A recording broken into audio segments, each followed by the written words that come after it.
Gentlemen, welcome. This is the Planning Commission for the City of Santa Fe, our Thursday, August 20, 2020 meeting. We appreciate your being here and attending virtually. Melissa, will you start with a roll call, please?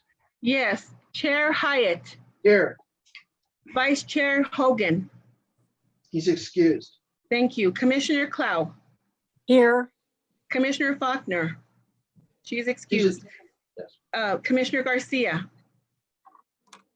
Here. Commissioner Gutierrez, Here, Commissioner Lawrence, Here. Commissioner Satenia. Here. Mr. Chair, a quorum is present. thank you. Ladies and gentlemen, I'll lead the Pledge of Allegiance. I pledge allegiance to the flag of the United States of America and to the republic for which it stands, one nation, under God, indivisible, with liberty and justice for all. Thank you. The next item is the agenda. Are there any changes to the agenda from staff? Mr. Chair, there's no changes from staff. Any changes from the commission? I'll entertain a motion. Motion to approve. This is Commissioner Lawrence. Commissioner Clow seconds. Roll call, please. Yes, Commissioner Clow, Yes. Commissioner Garcia, Yes. Commissioner Gutierrez, Yes. Commissioner Lawrence, Yes. Commissioner Satenia. Yes. The motion has been approved. Thank you. There's no minutes or findings and conclusions on the agenda, so there's no old business, and we'll move to new business. Ms. Paez, would you like to explain? We're going to swear witnesses on this first agenda item. Is that correct? Thank you, Chair Hyatt, members of the commission. For the first legislative item, I recommend, because this is an applicant-generated request for legislation from a constituent, that it's a little bit more of a quasi-judicial nature than a lot of our other legislation. So I just recommend that we do swear in witnesses for that particular agenda item. All right. So item number 1 is an ordinance amending the table of permitted uses in section 1-6.1C of the city code. Director Isaacson. Excuse me. Thank you, Mr. Chair. If you just bear with me one moment while I get to my my memo. So the proposed bill in this item adds a definition of commissary kitchen to the Santa Fe City Code, section 14-2.1, and amends the use table in SFCC section 14-6.1, specifically table 14-6.1-1, to include commissary kitchens as a permitted use, while also requiring a special use permit in a C1 zoning district if the commissary kitchen would be located within 200 feet of a residentially zoned property. So that's a quick summary of the text amendment before us in this case. I would also like to introduce Ms. Hillary Kilpatrick and Andrea Abadi. I hope I said those correctly. They would like to, they are the constituents that initiated this text amendment, and I believe they would like to give a brief presentation on the nature of commissary kitchens and the benefits they have to our community. All right, ladies, would you please be sworn by the stenographer? Hi, good evening. Please raise your right hands. Do you swear under the penalty of perjury that the testimonies you're about to give are the truth, the whole truth, and nothing but the truth? Yes. Thank you. When you speak, please state your name and address for the record. Andrea Abedi, 1622 Camino Porvenir, Santa Fe 87505. Thank Hillary you. Patrick, 2323 Calle Halcon, Santa Fe, New Mexico 87505. Ms. Thank Patrick, you. I didn't hear your first name. Hillary. Hillary, thank Yeah. you very much. Which of you would like to speak first? We're going to share a PowerPoint presentation. All right, we're ready. Okay. Thank you for joining us. Yeah, thank you for allowing us.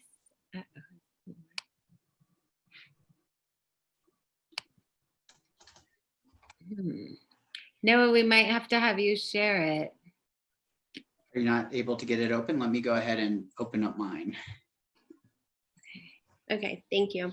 No problem. Just give me 1 second. And we'll here. be quick because we know you all are busy and have a full agenda. So we just want to take a few minutes to explain our proposal. Presentation, sorry.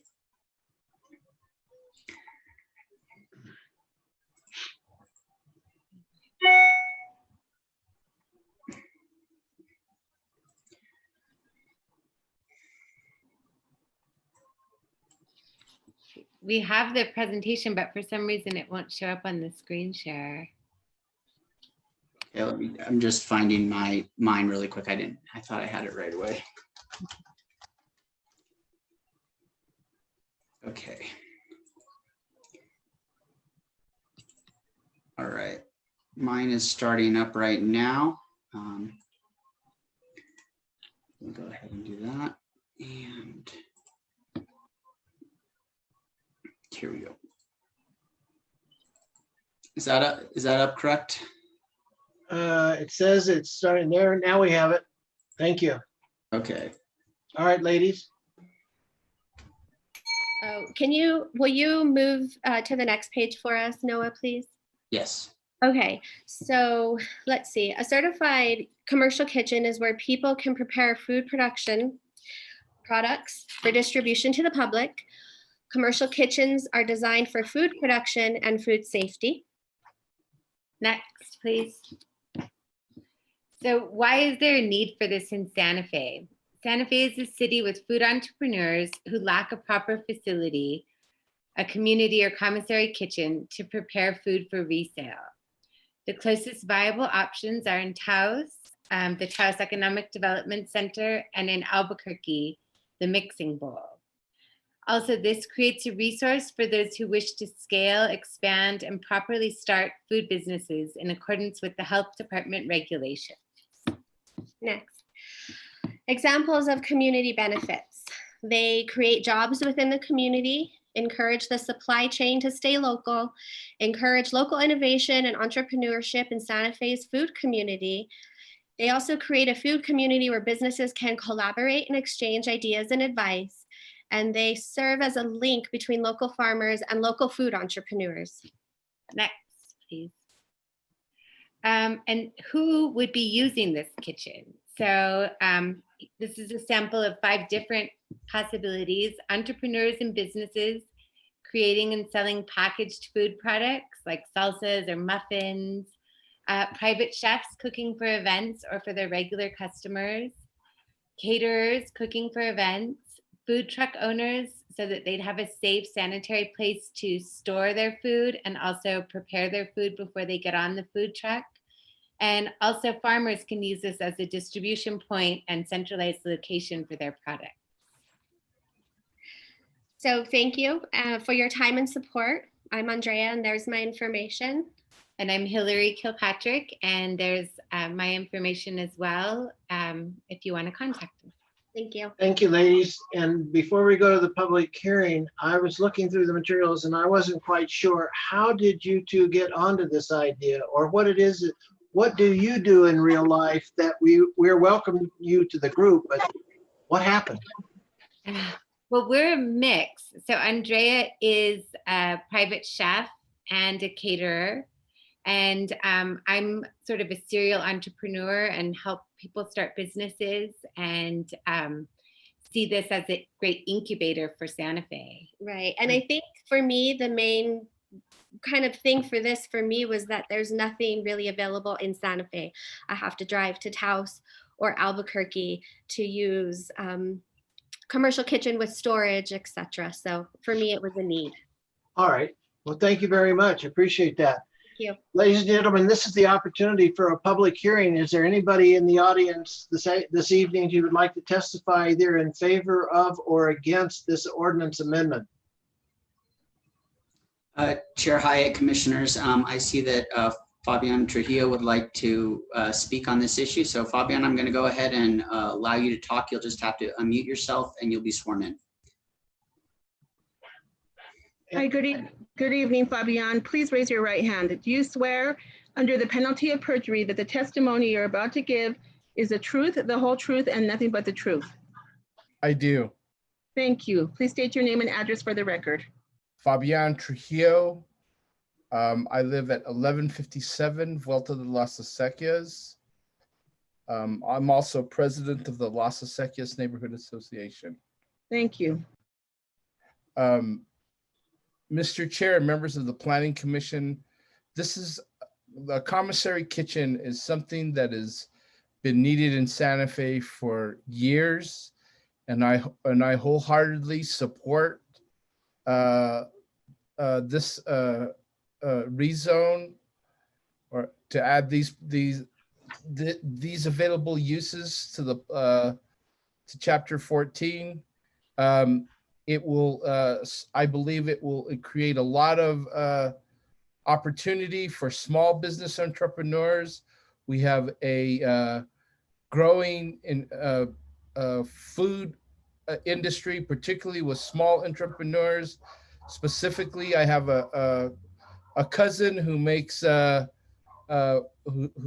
who sells toffee every year, and she's been doing it, and she does it out of her home, and she would be this would provide a great venue for her to utilize this. So I stand in support of this ordinance. Fabian, are you also speaking as the person responsible for economic development in the city? Well, I am speaking personally today, but professionally, if you're asking me who works at the Economic Development Office, I would professionally say yes. I don't have authorization to speak on behalf of the Office of Economic Development, but as a economic development professional and a person who's been trying to spur the development of food entrepreneurship in Santa Fe, I would professionally, if I had to professionally, I would say yes. I support this professionally also. Good. We recognize your expertise. Thank you. You're welcome. Is there anybody else that wishes to testify in favor of or against this ordinance amendment? Chair Hyatt, I just want to note, I see we do have one phone-in attendee. And so for that person, if they're not familiar with Zoom, I just want to note that they can use *9 to raise their hand if they'd like to speak. Thank you. Sorry to interrupt. No, that's all right. Let's wait a second and see if they raise their hand. Noah, do you see a hand? Chair, I do not. All right. Then, ladies and gentlemen, we'll close the hearing. We'll open it up for questions from the commissioners. Any questions from the commissioners for staff or Andrea or Heather? Hillary. I'm sorry, Hillary. There we go. You see, they ought to retire us at a certain age. All right, Hillary, thank you so very much. Do you see any hands from the Commissioner Lawrence? I have a question. I think it is probably for Director Isaacson. In looking at how to make this a code change, why are we only looking at the C1 zoning district and not perhaps some of the other more intense zoning areas as well? Well, Chair Hyatt, Commissioner Lawrence, thank you. So the C1, that was the proposal that was brought to us by the applicants. So that was the request they made.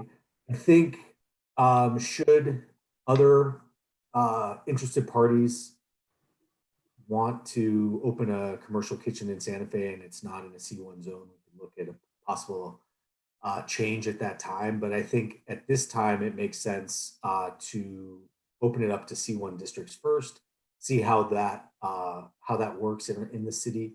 And then at that time, if the need arises, reevaluate and see if it's appropriate in other districts as well.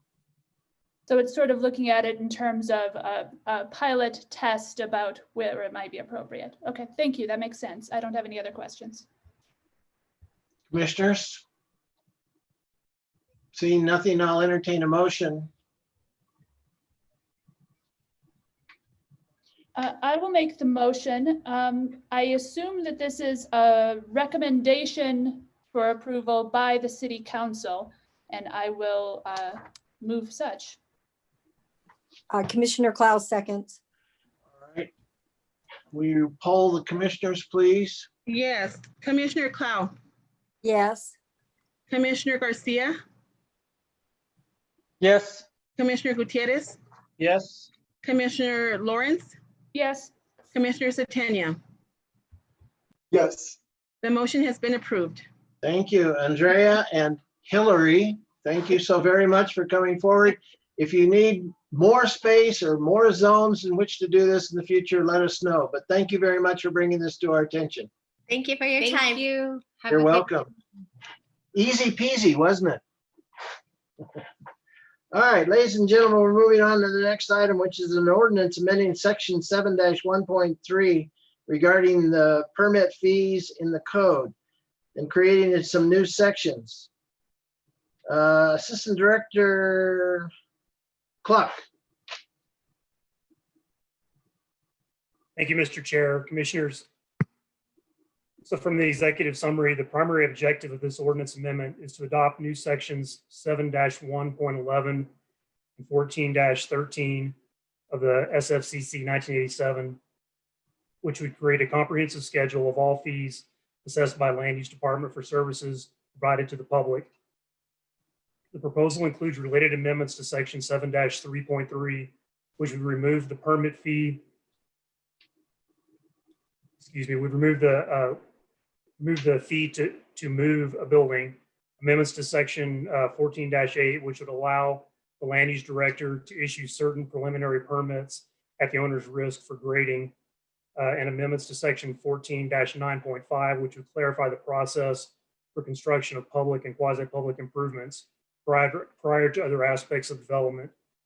Finally, the proposal would add a definition to subsection 14-12.1 for site restoration, which is needed to clarify other aspects of the proposal. So in summary, there are two major elements to this proposed ordinance amendment.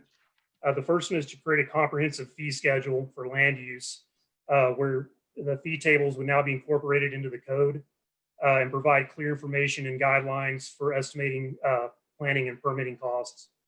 The second major portion of this is to clarify the process for construction of public and quasi-public improvements or public infrastructure. This coincides with efforts of the engineering division over the last 6 months to undertake significant revisions to the infrastructure completion policy in order to help clarify that process in general, and specifically to help clarify the process for multi-use, multifamily and commercial projects. Thank you. All right. Ladies and gentlemen, this is the opportunity for a public hearing to speak in favor of or against this amendment to the ordinance. I notice also, so we're going to have a public hearing, but Noah, I noticed that another person has called in to listen.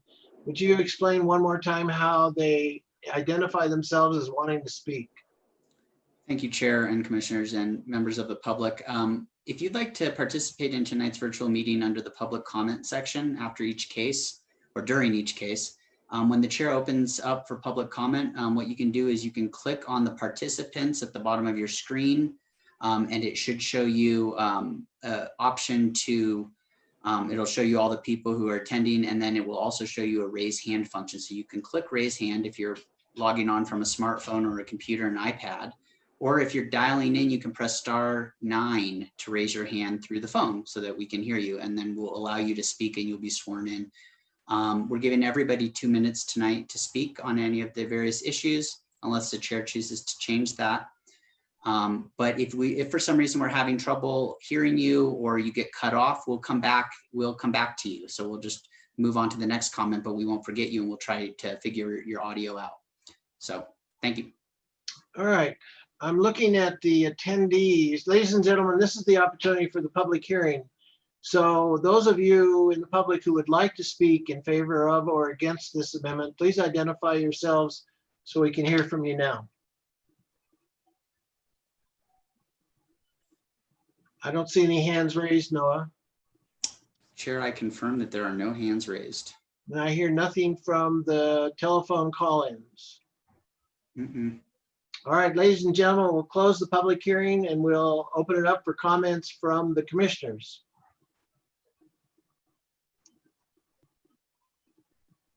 Commissioner Satania. I have a couple of questions about what's being proposed. And first, I'd like to mention that I just noticed a spelling error that I'd like to point out. Please do. It's on page 1, line, hold on, I'm working out a PDF now, so give me a second here. Page 1, line 17, I believe it is commencement.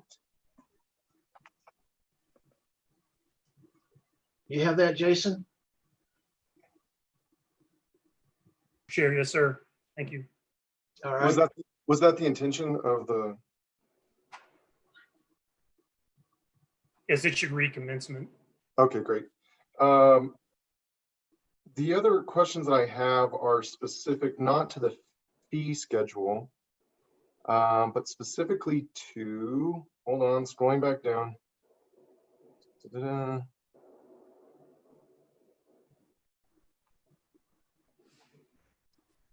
To the section that is adding definition to the standards for all grading under terrain and stormwater management.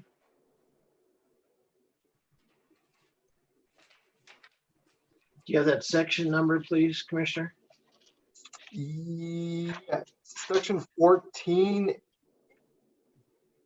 dash 8.2. It is page 15, line 17. Beginning line 17, the land use director may grant.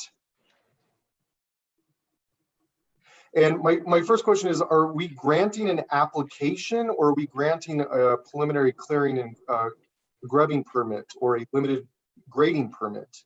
I wasn't sure on the language there. Mr. Chair, Commissioner Satania, yes, we'd be granting an application for a grading permit. We are granting, we're allowing the applicant to apply for that grading permit, which would be reviewed and either approved or denied. All right, and then I have one more other question. Scrolling down here.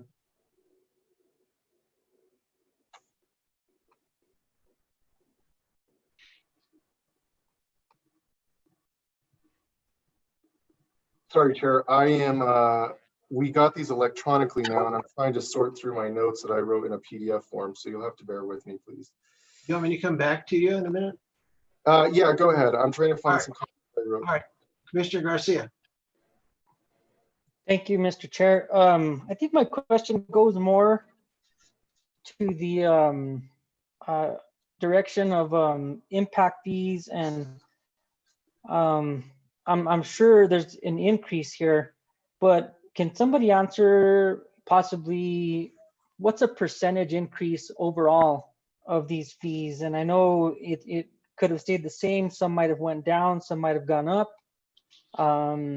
But I can definitely understand fees and why we need them, especially now during this time, with the reduction of state income, all that stuff. Is there anybody that can answer that question? Thank you, Chair Hyatt, Commissioner Garcia. Jason may be able to provide some information as to these percentage increase. That would obviously would be an average because we did not take an approach of increasing fees across the board by a certain amount. We went through this line by line and really tried to analyze what the appropriate fee should be based off of the amount of staff, time, and resources that goes into that service. And so that was the basis by which we developed this new fee schedule and adjusted the fees either upwards or downwards in some instances to address that. One other thing I'd like to point out before I hand it over to Assistant Director Jason Klug, there's no impact fees in this fee schedule that we're looking at. The impact fees are actually governed by a separate section use code and are through a study of existing levels of service in the city in those impact fee areas. And that's how we determine those fees. Actually in the process of evaluating those fees now with a consultant. But there are no changes, no reference to any fees in the fee schedule for us this evening. Director Isaacson, you're breaking up just a little bit for me. I don't know if anybody else is having that trouble, but I think it may be if you're moving around. I'm not sure, but just to point it out. Thank you, Chair. I'll try to remain more still. Okay. Director Gluck, do you have anything to add? Yes, sir. Thank you, Chair Hyatt.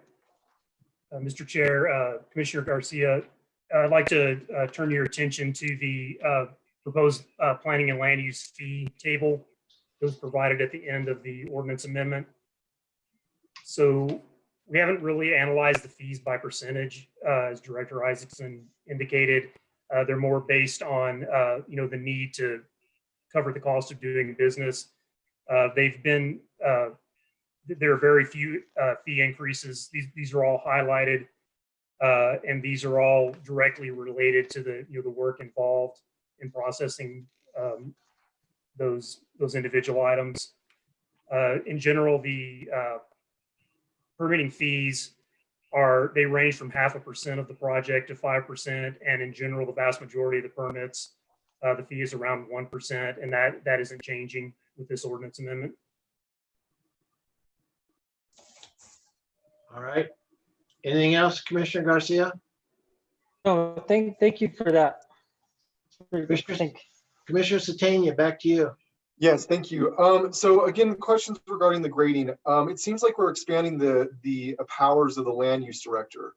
And one of the things that is stated is that under emergency circumstances, the land use director may issue a grading at owner's risk permit prior to the submission of an application. Have we actually defined what under emergency circumstances is, or is that defined somewhere else in Chapter 14?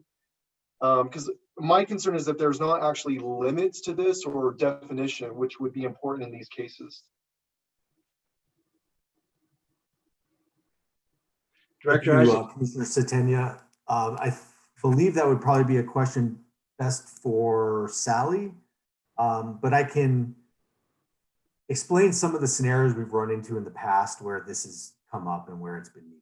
So I think we all remember July of 2018, the flooding we had towards the end of that month.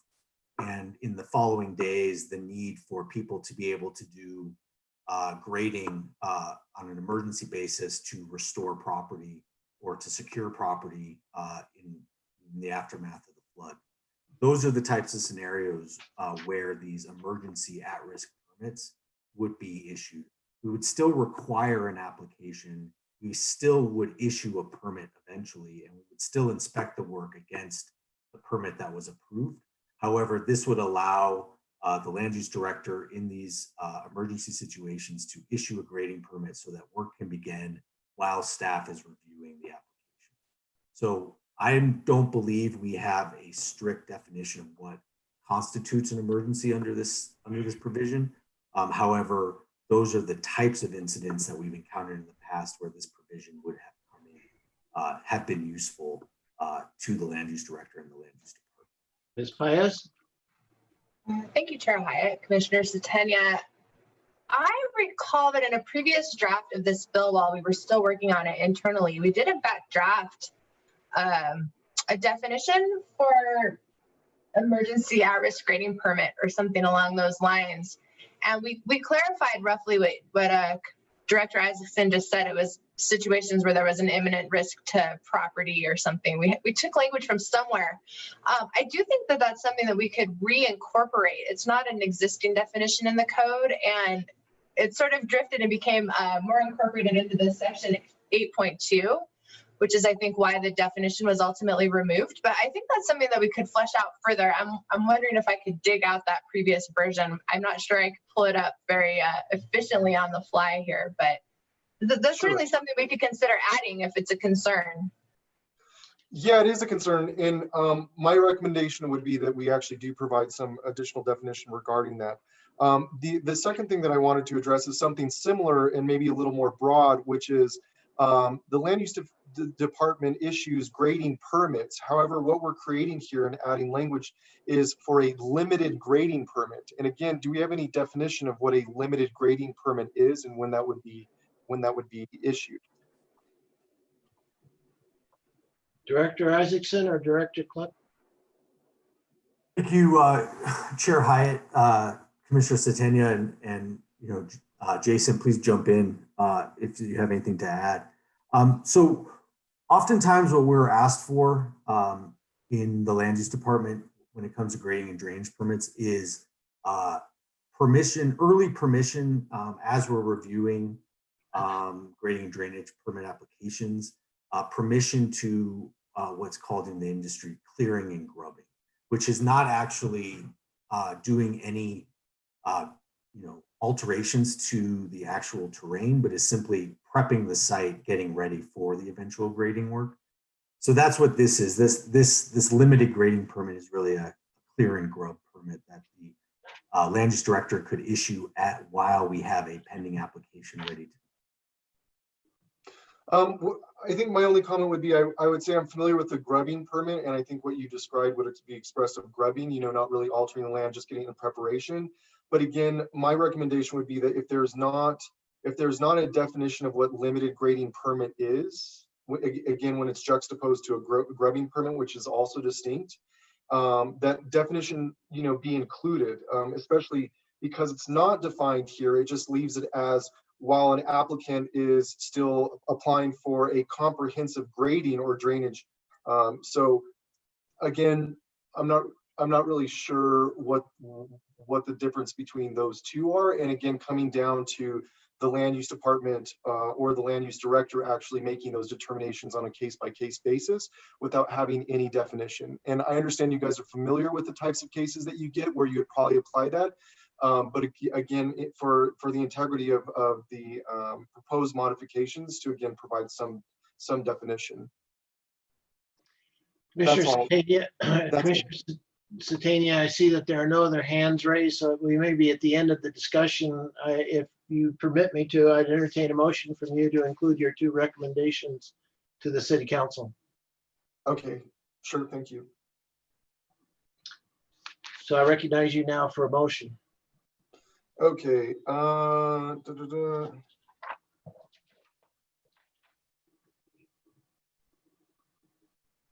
sorry, trying to find the verbiage here, Chair.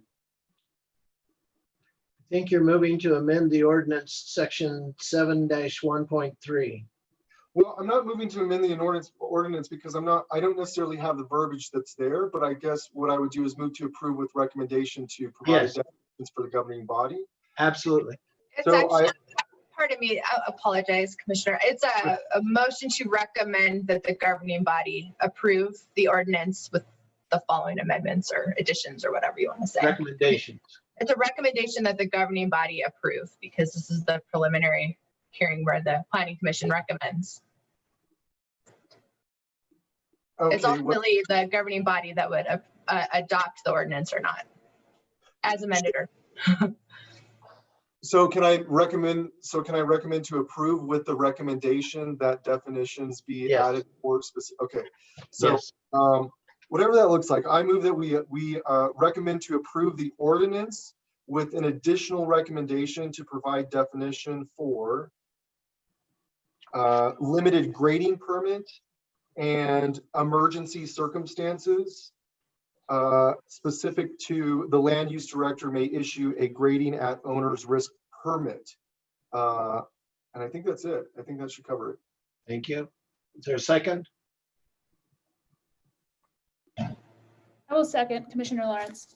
Thank you. Please poll the commission, Melissa. Yes, Commissioner Clow.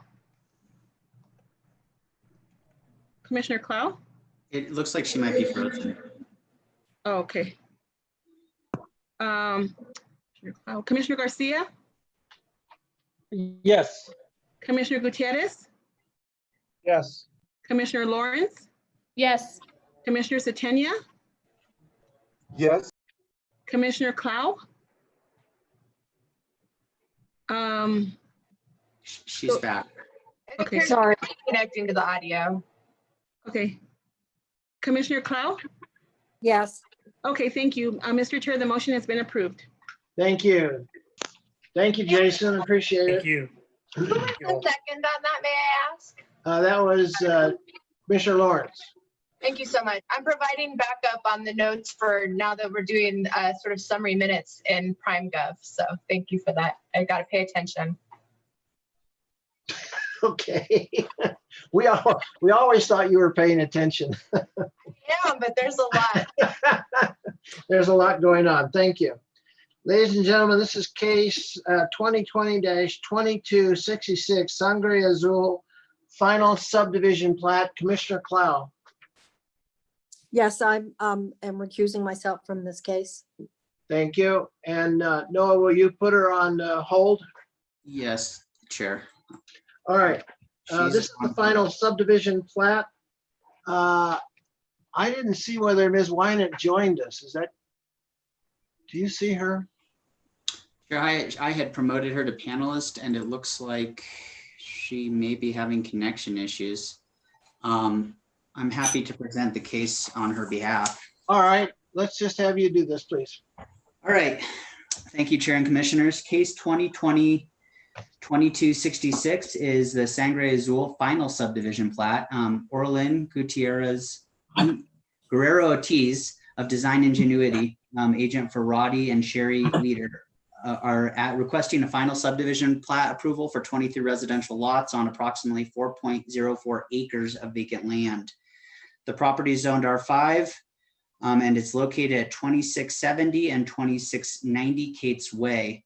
Dawn is the case planner on this case. The commission recently heard this case at a preliminary stage on June 4th, 2020, and approved both the preliminary subdivision plat with the conditions of approval and findings of fact and conclusions of law. At that meeting, the commission was asked to allow for the applicant to have kind of an alternative street design where they were going to use gravel instead of the required base course that you would be normally used. And the commission denied that request and required them that they build their street to street standards with street materials that are stipulated in our 14-9.2 of our code. The applicant has fulfilled that and also has taken care of all technical corrections and conditions of approval from the preliminary stage. The only condition of approval that's recommended with this, well, staff is recommending approval of the final subdivision plat as it is. It is complete. There's one condition of approval, or it has approval comments. It has to do with ADA review. We typically do get comments from ADA as part of a development review team. Most of those comments can be addressed at the time of building permit. So we are conditioning this, that these conditions that are listed in your packet under section 2 be addressed prior to the issuance of a construction permit application. And that will be relayed through the subdivision process when we get to that stage. Other than that, staff makes a recommendation of approval for the final subdivision request for 2020-2266 with the conditions of approval and any technical corrections that were listed in the report. 2 motions will be required for this case. The commission can either approve or deny the final subdivision plat for case 2020-2266, and they can approve or deny the findings of fact and conclusions of law for case 2020-2266 as proposed in Exhibit A2.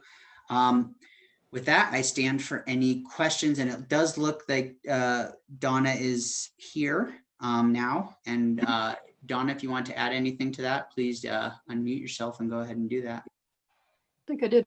Can you hear me? Yes. I think you covered it, Noah. It was a brief presentation that I had as well. So I think that everything was taken care of with the final subdivision plat. Thank you. I see that you've promoted Ms. Guerrero Ortiz as a panelist. Would you unmute her and let's hear from her, please?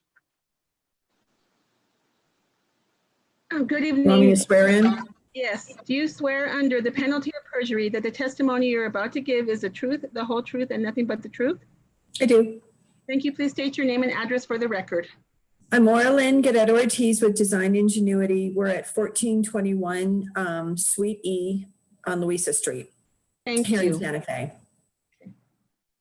And I am actually not going to do a presentation. I think at the last meeting, I showed you the paved road design. The layout of the project has not changed, and we agree to all staff conditions. Thank you, Ms. Guerrero Ortiz. Ladies and gentlemen, this is the opportunity for a public hearing on this final subdivision plat. Is there anybody in the audience who would like to testify in favor of or against? And for those of you that may be calling in, don't forget you have to hit, what is it, Noah? You would press *9 if you've dialed in. *9 if you dialed in, if you want to testify. Otherwise, ladies and gentlemen, you need to identify yourselves as wanting to testify. 3, 2, 1. I don't see any. Noah, do you? I do not. All right, we'll close the public hearing, open the questions from the commissioners to staff or Ms. Guerrero Ortiz.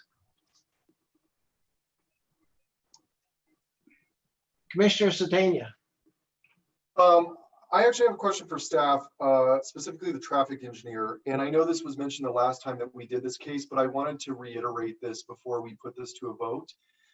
That I have serious concerns that this project does not meet criteria number 2, specifically the path of egress onto South Meadows with the given amount of traffic, and whether that's actually being remediated. And again, criteria number 2 that we're looking at is that this project is not, whether it is or is not in the best interest of the public health, safety, or welfare. So I don't know if the traffic engineer is here. He is. He is, yeah. Okay. Let me just, John, before you start, Commissioner Satania, did you finish your question, sir? Yeah, I did. Okay, Yeah, I so just I want the staff understand to your comment concern. one more time just to get it on the record before we actually take a vote. All right.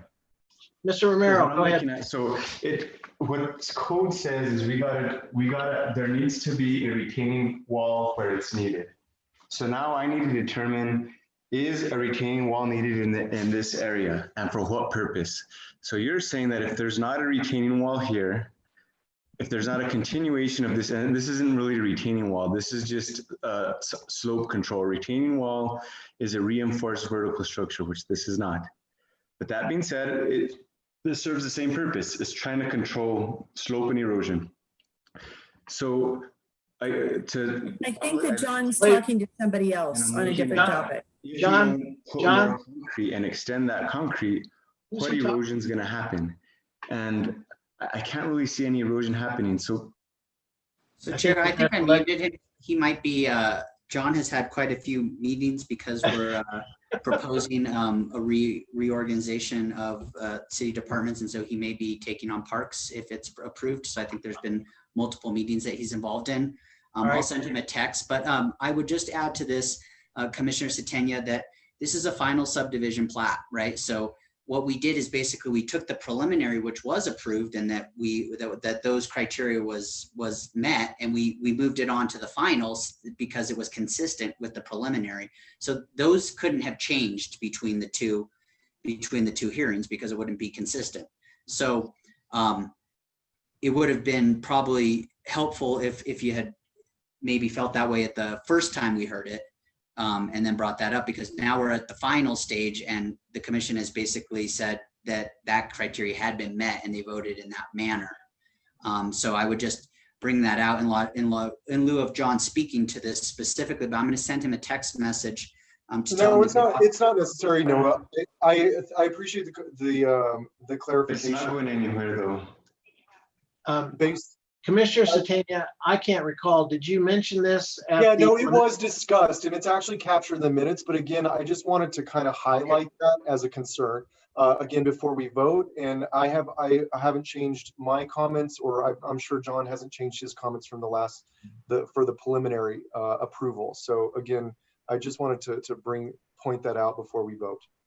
Well, as a frequent traveler of that road and having made that curve several times, I've noticed that many times since we've had the preliminary subdivision plat approved, and I have the same concern, but I'm not enough to raise the issue beyond that. So would you like us to wait for Mr. Romero's comments, or are you ready to go forward? No, and I could entertain a motion, I'd be happy to make a motion.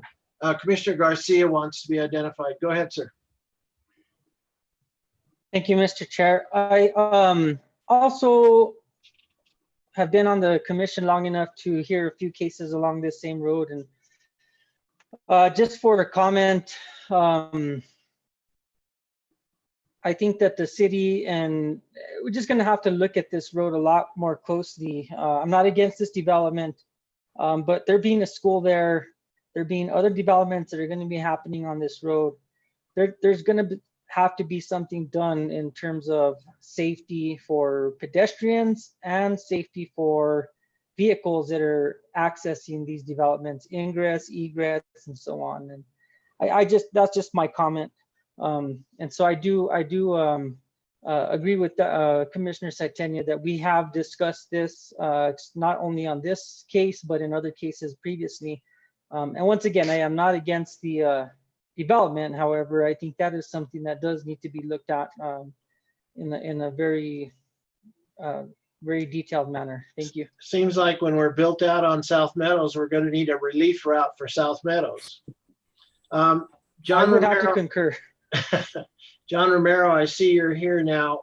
We think we caught your conversation on another matter. If you're listening to me, just wave, first of all. Is that you?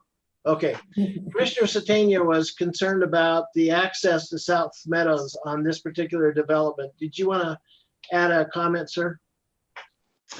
I'm sorry. So I was on the phone with a constituent. If you could please repeat the question for me. Sure, John. I was, Noah explained we're at the final subdivision approval, and the preliminary has already been approved. We've already discussed the concern that I have regarding South Meadows. I just wanted to make a point before we actually voted on this, and see if you wanted to comment about the concern for the access onto South Meadows from this development. And to agree with Commissioner Garcia, I'm not opposed to the development, but I believe there's cause for concern as we continue to approve things in this area, especially with the school being there. I've seen, see kids crossing the street with their parents.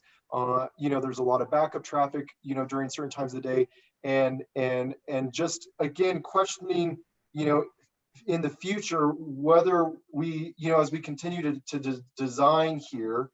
Or approve projects, is it in the interest of the public health and yeah. So I'm just concerned, and I'm not opposed again to this. I just wanted to raise the point and capture it in the minutes before we put it to vote. Okay, thank you, Mr. Chair. Commissioner Satenia, if you can, and you may have already elaborated on this, what's the specific traffic concern? Is it traffic capacity, the ability to turn on and off of South Meadows? What is the specific concern you're referring to? So both capacity and also that the access is on a curve, right? So the curve of the street. And I believe in past comment there, making a left turn onto that has actually been discussed in the preliminary. And then I also think that you said that when the property behind the one that we're looking at this evening, that there will be another potential access from behind as those properties from behind get developed. So again, yes, a concern about capacity and a concern for there being a left-hand, how to access on that left-hand turn being on a corner. Okay, so regarding capacity,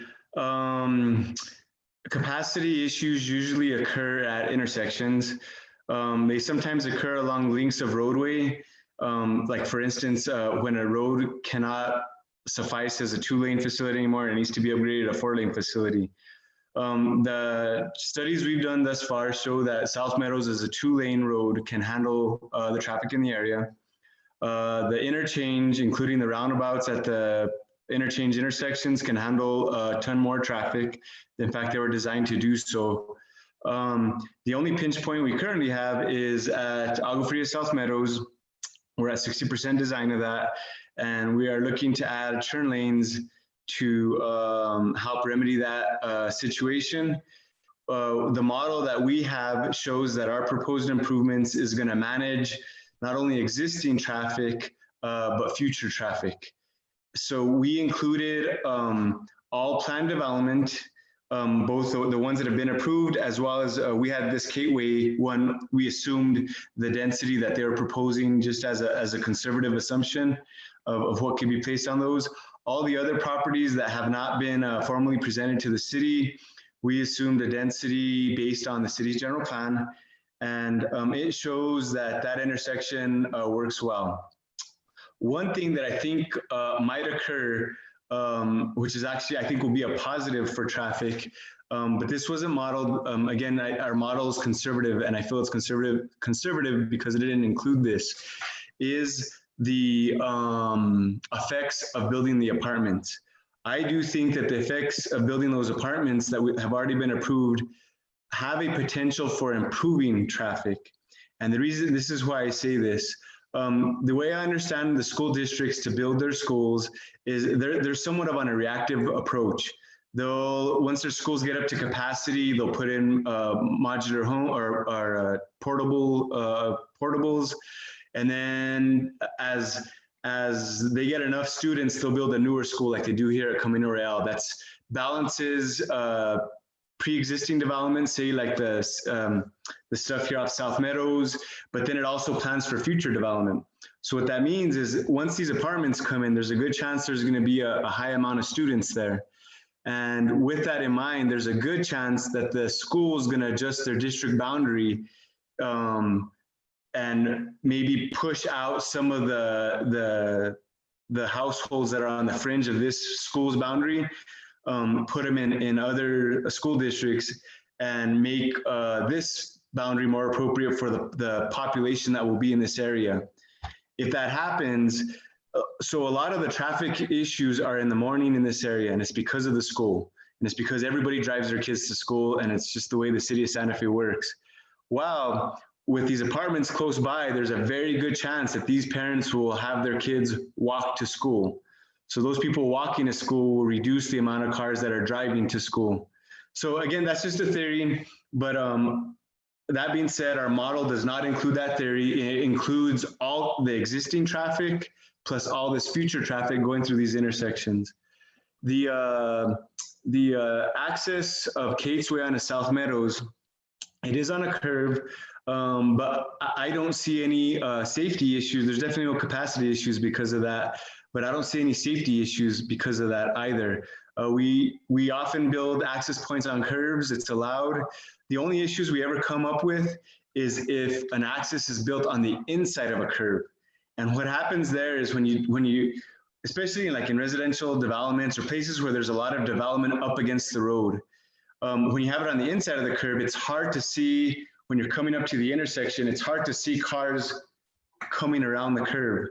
When you're on the outside of the curve, such as Kate's Way, you have ample side distance looking down both sides of South Meadows. So it's actually a lot easier to see even further down South Meadows when you come in on the outer part of an intersection. And so that's my pitch. Got it. Thank you. I appreciate staff's comments. Chair Hyatt, I would be willing to make a motion. All right, hang on 1 minute. Let me just check the, no hands are raised. Noah, is that correct? Chair, commissioners, I don't see any hands raised. Commissioner Garcia, I don't know if we finished answering your questions or you had any questions for John, including talking about, future land use in that area or future traffic improvements on South Meadows.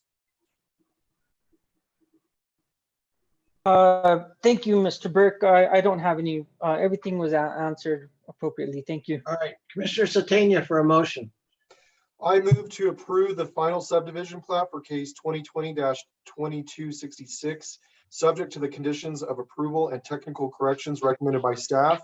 And I move to approve the findings of facts and conclusions of law for case 2020-2266 as proposed in Exhibit A2. I'll second. Commissioner Commissioner Lawrence. Garcia, I'll second. All right, Commissioner Lawrence beat you to it, but thank you, Commissioner Garcia. Melissa, will you poll the commission, please? Yes, Commissioner Garcia, Yes. Commissioner Gutierrez, Yes. Commissioner Lawrence, Yes. Commissioner Satania. Yes. The motion has been approved. Thank you very much. Thanks, Orland. Appreciate it. May I just say one other thing? Yes, ma'am.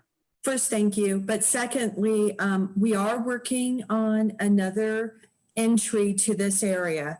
We're hoping to make a connection to the frontage road that comes off of one of the South Meadows roundabout and bring it across some state land, which the city is involved with, and through the school property and over to Kate's Way. So we've actually been working for more than 6 months, getting surveys done, archaeological surveys done, and we're moving forward with trying to bring another road into this area.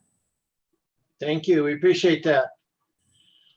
All right, ladies and gentlemen, we're move on to the next 3 cases. Number 4, 5, and 6 are cases 2020. I'm sorry. Noah, will you unmute Commissioner Clow? All right. All right, these are cases 2020-2273, 2274, and 2287. This has to do with the property at Agua Fria Street and Rufina, and these are rezoning amendments. Mr. Logston. Thank you, Chairman and Commissioners. Let me share my screen here. Whoops, wrong one. Here we go. So yeah, I won't read the case captions the whole way through just to spare us some time here, but just to clarify, the first case, 2273, has to do with all 3 properties, 4261 Agua Fria Street, 4701 and 4702 Rufina Street. This is a rezoning ordinance amendment. Liaison Planning Services is the agent for Agua-Fina Development LLC on all 3 of these. This first case requests an amendment to ordinance 2013-12 to remove condition number 2, requiring tract C1 to be developed with C3 R3 zoning, modifying condition 3 to remove the requirement for 3 base course lot access driveways. The properties are R5 and R3 currently, total 11.47 acres. Very briefly, moving on, trying to move a window here so I can see. I'll just scroll up. The second case, 2274, is for 4701 Rufina Street rezoning, requesting a rezone from R3 to R5. And then finally, 2287 is for 4702 Rufina Street rezoning R3 to R6. Really having trouble, there we go, having trouble with the various pop-up windows that Zoom imposes on you. So I put together a little PowerPoint here just to try to reduce this thing to the simplest terms. As I'm sure you saw in your packets, there's quite a bit of history and components to this. Again, we're going to hear this as one case, but it is 3, which we just described. The property in question is in between Agua-Fina Street to an area running just south of Rufina. I wanted to show this because you'll hear mention of the Casas de Todos project. So down here is Airport Road. If you remember, several months back, the commission and then ultimately the council gave an R6 rezone to this property so that it could become the Casas de Todos subdivision. We are concerned tonight with Agua-Fina. I just wanted to show this to you to show you how the 2 projects relate. And we can go back to any of these slides later on. So there are 3 properties involved in this. What's often called tract C1 or 4262 Agua Fria, C2, which is 4701 Rufina, and tract B1, which is 4702 Rufina. Just for background on this case, and this is simplified as much as I know how. In 2012, a separate applicant originally sought R1 to R5 rezoning for 4701 and 4702 Rufina. The top property on Agua Fria was already zoned R5, so it was not actually a part of this application. The Planning Commission would only recommend R3. In 2013, the governing body first rejected, then reheard and approved the rezoning proposal for a 23 lot, 3 base course private lot access driveway subdivision. The 2013 approval placed conditions, trying to move a window, wish I could just get rid of it. There it is, that's as small as it goes. That 2013 approval placed conditions agreed to by the applicant and the residents on the rezoning of the 2 Rufina parcels. And I italicize this because it is an important part to understand. The conditions also restricted how the Agua Fria parcel could be developed, even though it was not even a part of that rezoning application. I want to show you these properties again. It's a composite showing both parts. You got Agua Fria Street up here. Tract C1 runs down to what is known as Powerline Road, which is of course not a road, but just an empty city right of way. Tract C2 is on the north side of Rufina, and tract B1 is on the south side of Rufina. So again, the original request was to rezone these 2. And what's before us tonight is to rezone these 2 and change conditions that are attached to all 3 parcels, including tract C1. So 3 components, more or less just said, to amend the zoning ordinance 2013-12 to remove conditions of approval, which are actually not found in the ordinance, but in the findings of fact and conclusions of law for that case, that requires the 3 properties to be developed as a 23 lot subdivision on 3 lot access driveways. And then of course, there's a rezoning request for 4701 and the rezoning request for 4702. Once again, these were found in the findings of fact and known as the, referred to as the applicant undertakings. So these were the conditions placed on all 3 properties, that the applicant submit the request for the subdivision as a single application, that they develop the adjacent parcel, that would be the Agua Fria parcel, consistent with R3 zoning, notwithstanding the fact that it was zoned R5. The applicant would not request to connect to Powerline Road as either a primary or secondary access for the property or for the Agua Fria parcel as part of its application, but instead would propose very specifically 3 base course lot access driveways, each serving a maximum of 8 lots. And then finally, grant an easement to the Tapias, who have that home that's kind of in the middle of everything, and their successors across to Powerline Road. The amendment proposed specifically would strike the second condition to develop the Agua Fria parcel consistent with R3 zoning, and then it would strike the struck through part here on the 3rd. So I want to clarify for residents and other people concerned, we are honoring their wish not to use, or the application honors their wish that Powerline Road does not get connected to as a road still. So that part is being honored, but we would need to strike the second part of this condition number 3 in order to make this work.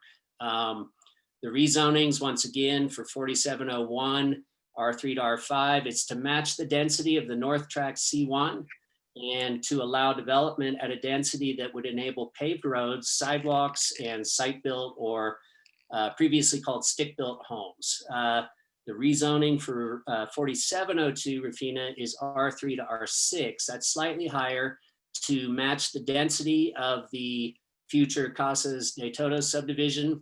And once again, to allow development at density that would enable paved roads, sidewalks, site-built homes, and the road connection to Casas de Todos.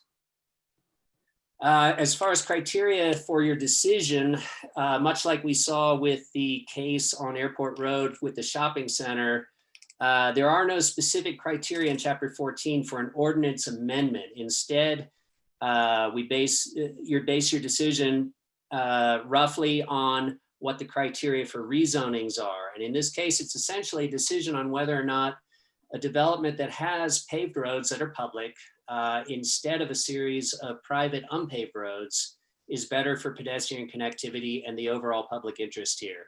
On the rezonings, that is spelled out in our code. This is not exactly how it reads. I've kind of shortened it, but the main point is that the land use, in this case, the density, is more advantageous to the public good, consistent with general plan policies, infrastructure can handle it, and it's consistent with the surrounding density and land use.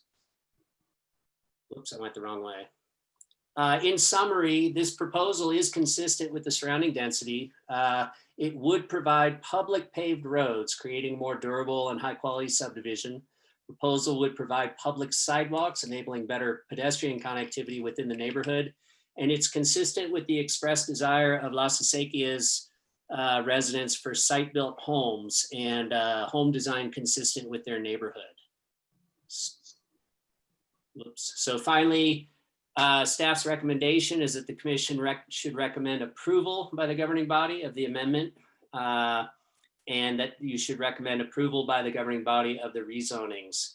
I'm not going to run through all of the various motions because there's 6 of them. I think that those are presented in your staff report. When and if the time comes for that, I think you guys can find those. So I'll leave it at that. Thank you. Thank you, Lee.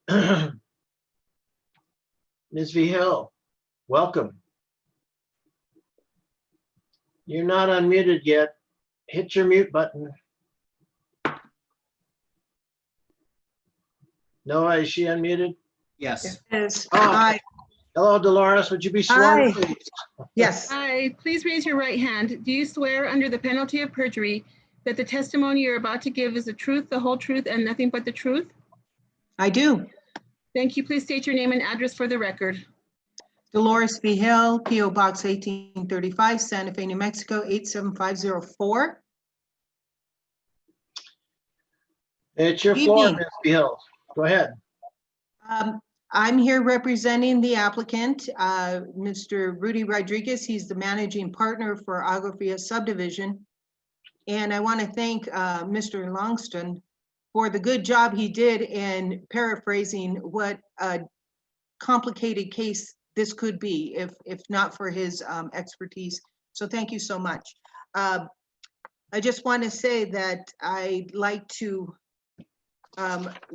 just add that we have had many meetings with the neighbors on this project.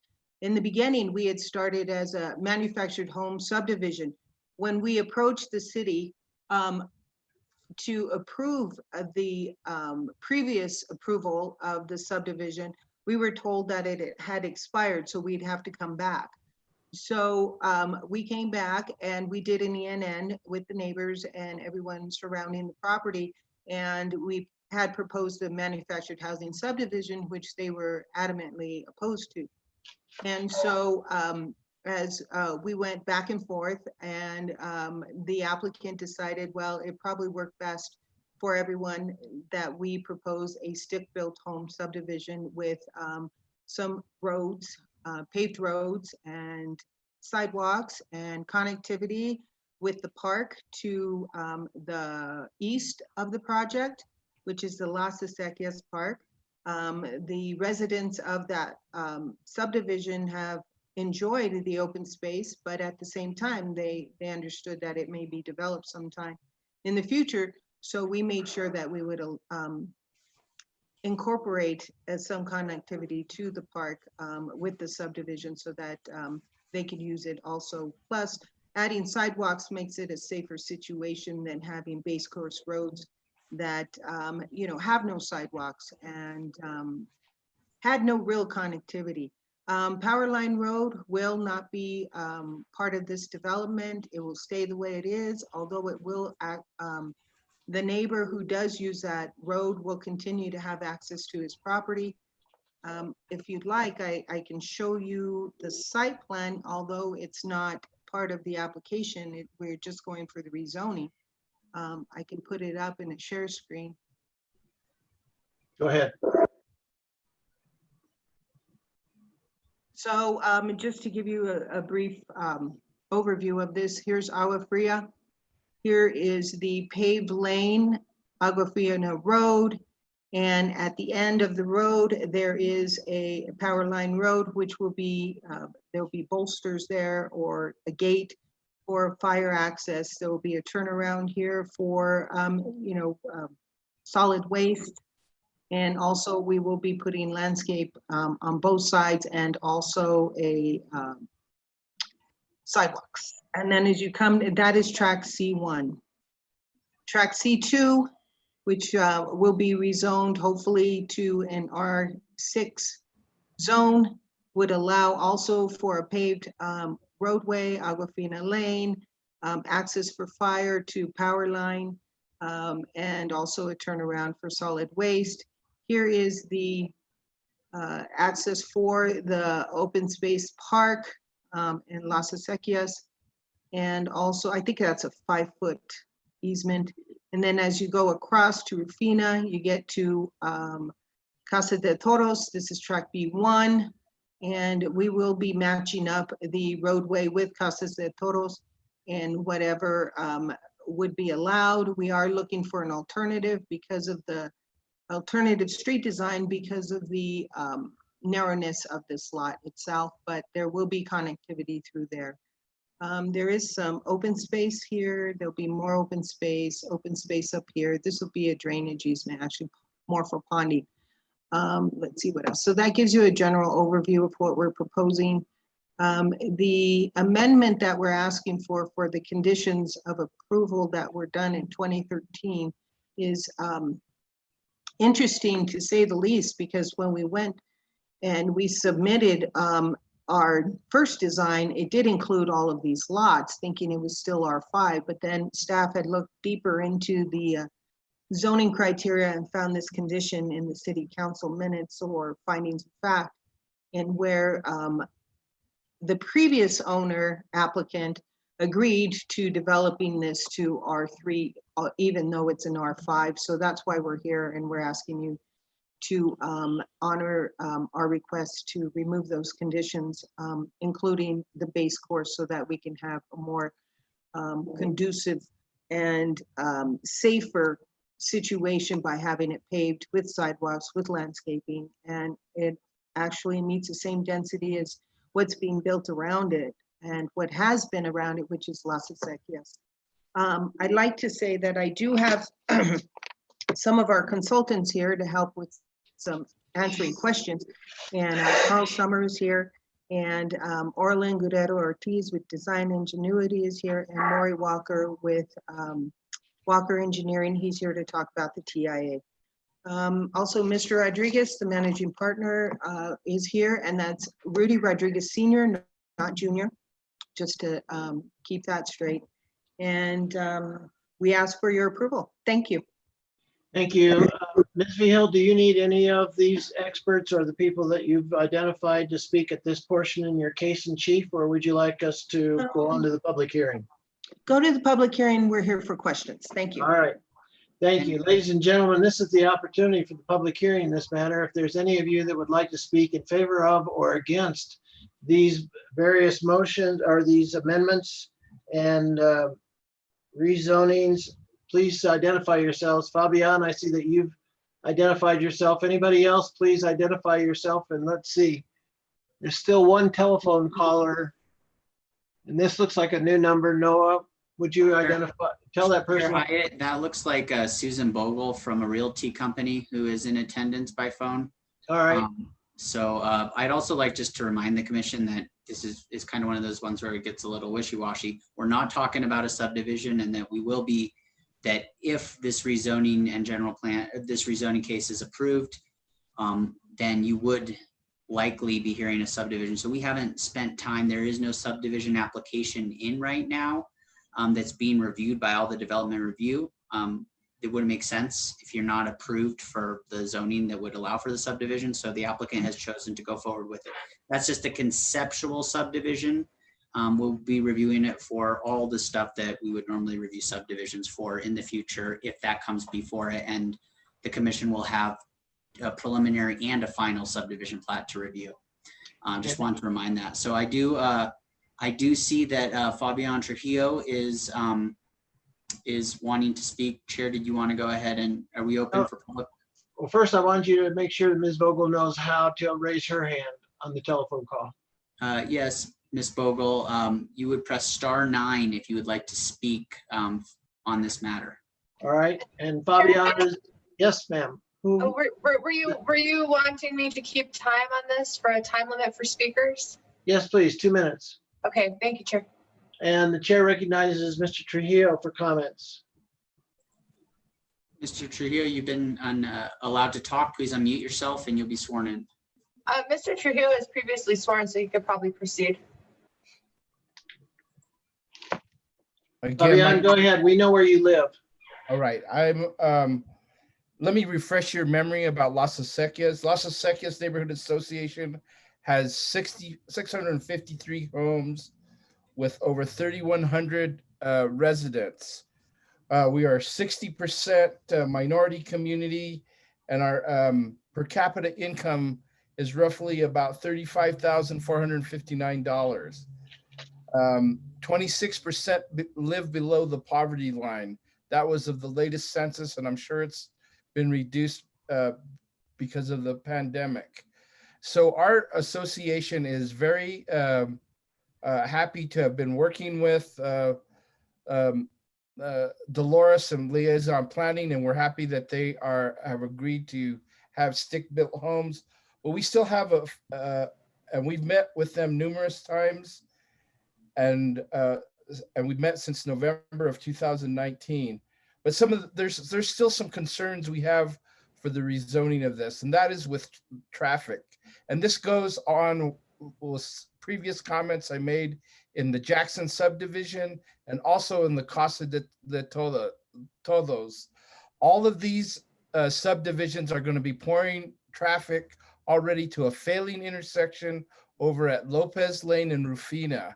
What we are looking to see happen in this particular case is that if there are going to be impact fees for this particular rezone, because there's approximately over 400 cars that are going to be already going onto this rezone, that they be required to provide impact fees for that particular Lopez Lane and Rufina intersection.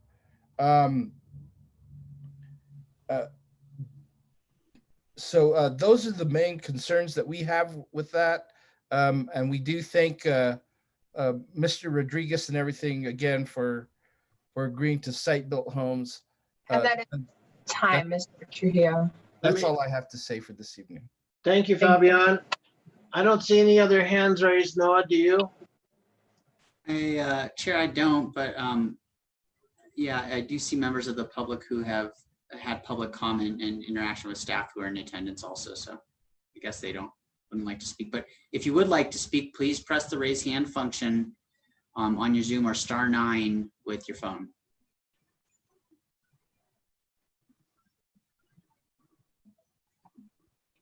No? William Mee. Welcome, William. Would you be sworn, please? Mr. Mee, hi. Do you swear under the penalty of perjury that the testimony you're about to give is the truth, the whole truth, and nothing but the truth? Yes, I do. Thank you. Please state your full name and address for the record. Okay, it's William Henry Mee, and my address is 2073 Camino Samuel Montoya, Santa Fe, New Mexico, 87507. Thank you. President of the Agua Fria Village Association. You're recognized for 2 minutes, William. Go ahead. Well, basically we had approved in 2013 the accessing of Agua Fria Street by the 8 homes in C1 using a base course road. Now allowing a paved road into Agua Fria Street with higher density would really be against our community plan. If you notice, all of the trailer parks and subdivisions along Agua Fria, except Cielo Azul, are actually traffic limited to Agua Fria Street. They all have locked gates just for emergency vehicle purposes. And this is something that we would prefer, or that somehow there only be one of the 2013 plans was to have at the Power Line Road to kind of block off the access to Agua Fria Street. So, we don't really want a through street from Rufina to Agua Fria. Okay. William, does this property fall within the village? And it's not in the traditional historic community, but the portion of Agua Fria Street is in the traditional historic community, and therefore would require a Santa Fe County driveway permit. Okay. Which then we would oppose, under these conditions. I understand. All right. Thank you, William. And no, I don't see anybody else. Chair, I concur. There is nobody else who is raising All their right. hand. Ladies and gentlemen, this will conclude the public hearing portion of this matter, and we'll go to the commission for questions to staff or the applicant.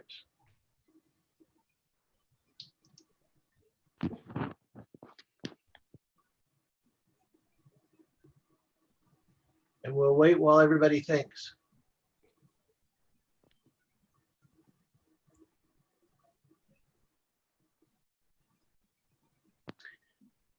Commissioner Gutierrez.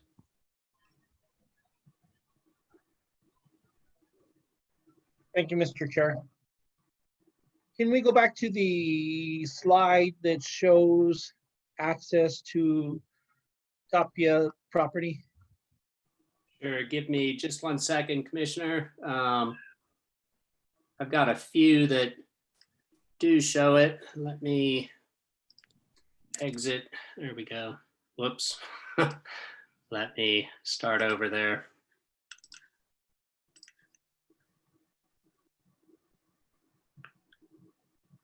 I'm trying to think. There are a few different ways to look at it. I will zoom in here. That's pretty good for now, I think. So this is the Power Line Road easement. This is the Tapia home here. One of the things that will be, was conditioned in that rezoning ordinance and will be conditioned on their preliminary subdivision is that their access be preserved. This is how they've always accessed their home. That will be preserved.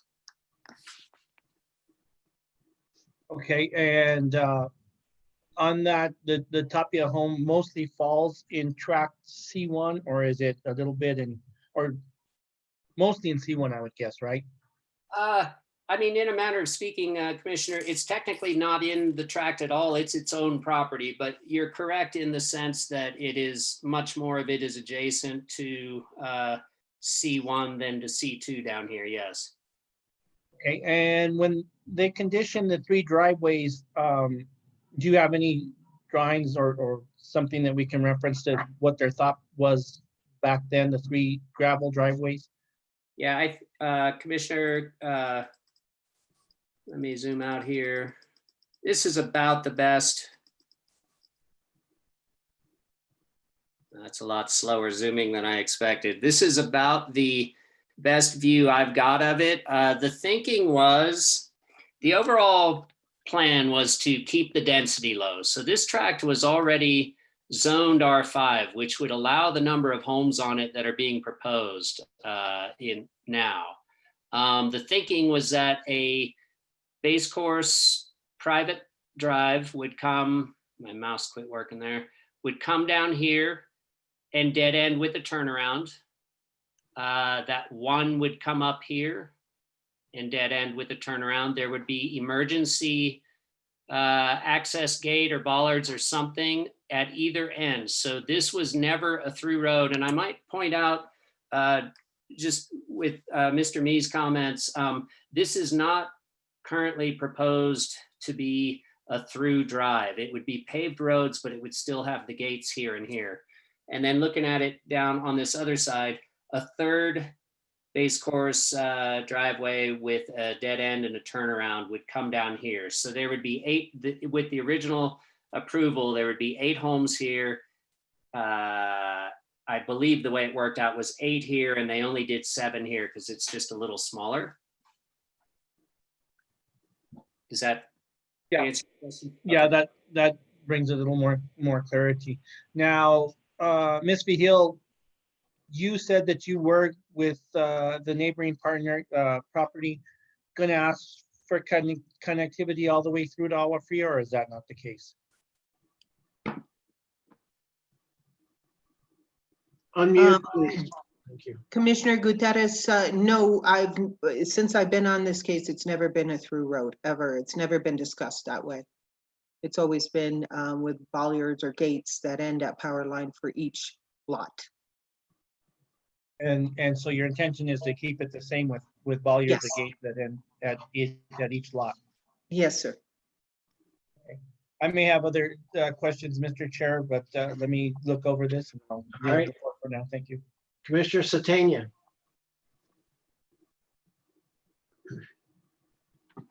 I have questions for staff.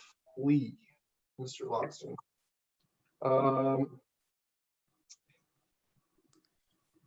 In previous cases that were brought in front of the city, staff did not support the proposal because of a lack of connectivity.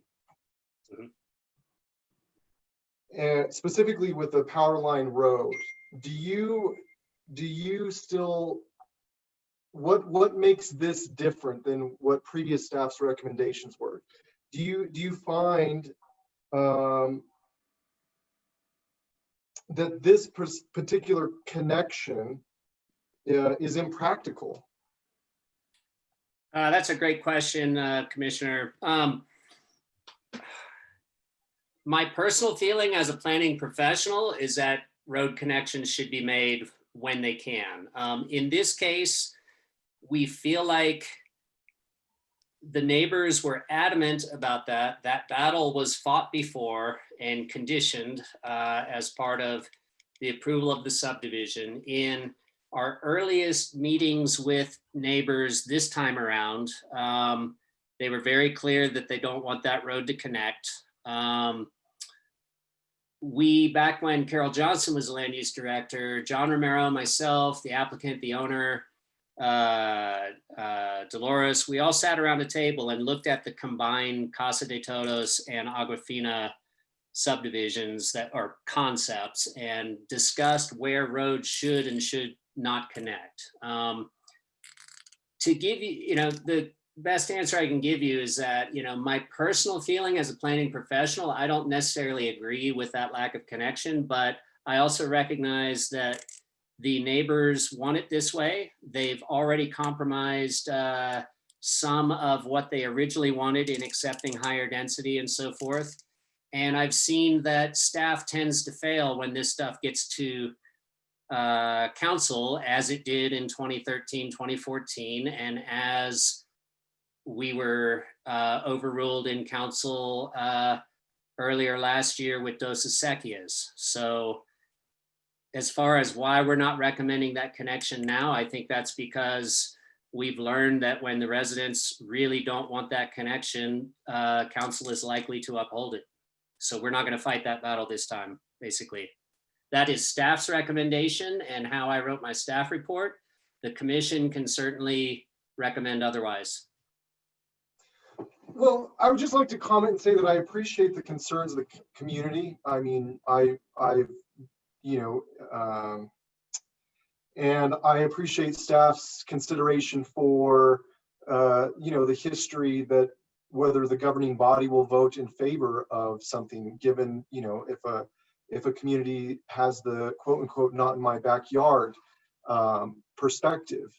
And yet we are bound by Chapter 14, which in Chapter 14-9.2 Street Improvement and Design Standards actually provides guidance for all of us to be approving connectivity within the city of Santa Fe. And yet time and time again, here we find another case where, our past, maybe your past interactions with the governing body, or whether a powerful neighboring association might be really upset but putting up bollards to create a little access road, you know, where obviously these two roads should connect to and abide by Chapter 14 to increase connectivity and access points into communities, is somehow we're kind of sweeping this one under the rug here to try to appeal to everyone. Now, while I appreciate that, to approve that,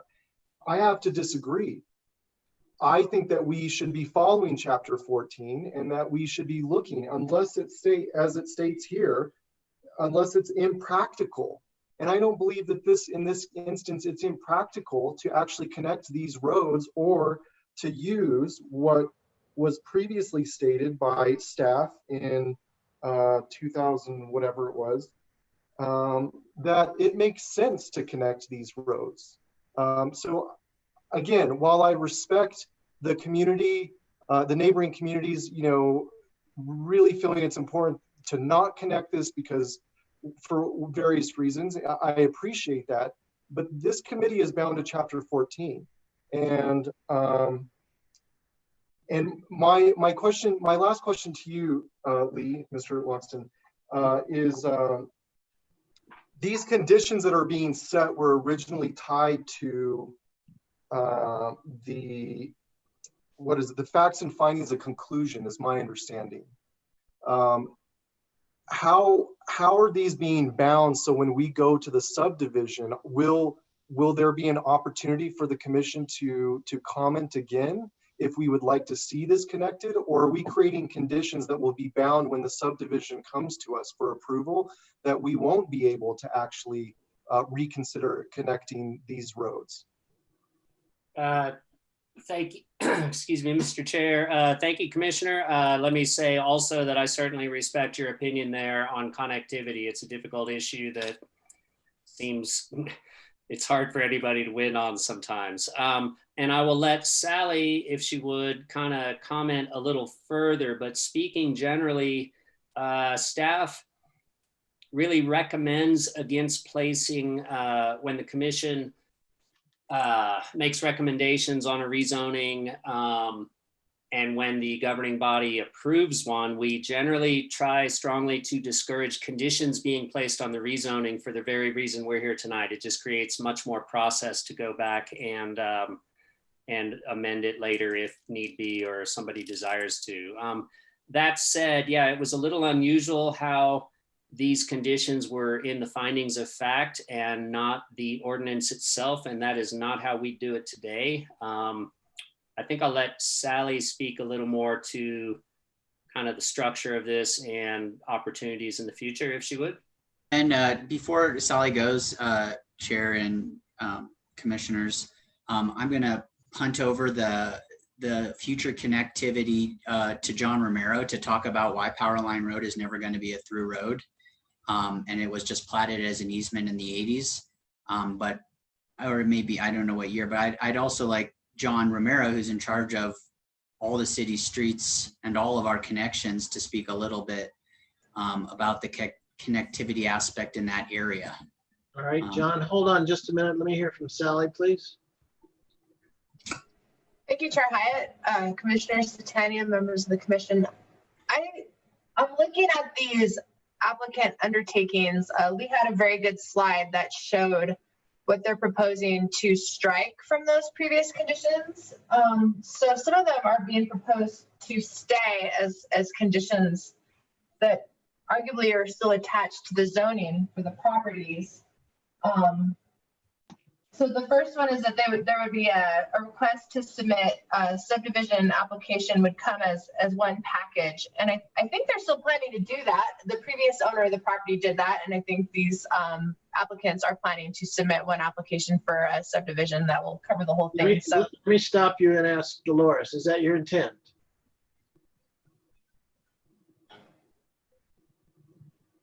Did you repeat that? I was stating that I believe that the previous applicants did submit for the first applicant undertaking condition. They did submit a single application for a subdivision to encompass all 3 tracks. And I understand that's your intent to still do that. Yes. So that condition would remain in place, but I don't think that condition would preclude a road connection. I mean, that doesn't speak to where the roads go, just that there will be a single application for a subdivision. The second condition, that the adjacent parcel be zoned consistent with R3 zoning, notwithstanding that it's zoned R5, that they're looking to get rid of. However, that again doesn't preclude or dictate any particular road setup. The third condition is that they would not request to use Powerline Road as a primary or secondary access. So I think that is proposed to be retained, and we'll let John Romero speak to that, but I don't think that that dictates what's done with other connections in terms of maybe connecting all the way through from Rufina to Agua Fria or other road connections. This is specific to Powerline. So we can speak to that one. That one is proposed to be retained as a limitation at the zoning level and cannot be changed then at the subdivision approval stage. The 3 base course lot access driveways, we're looking to do away with that one. That's the proposal. And then granting the easement to the Tapias, certainly I understand that that's intended to be retained, but again, doesn't necessarily dictate any particular road layout. All right, Chair recognizes John Romero, please. Thank you, Mr. Chair. I think a lot of different connectivity type of potential or decisions apply to this subject area. First of all, Powerline Road, if you could imagine, it was actually before my time.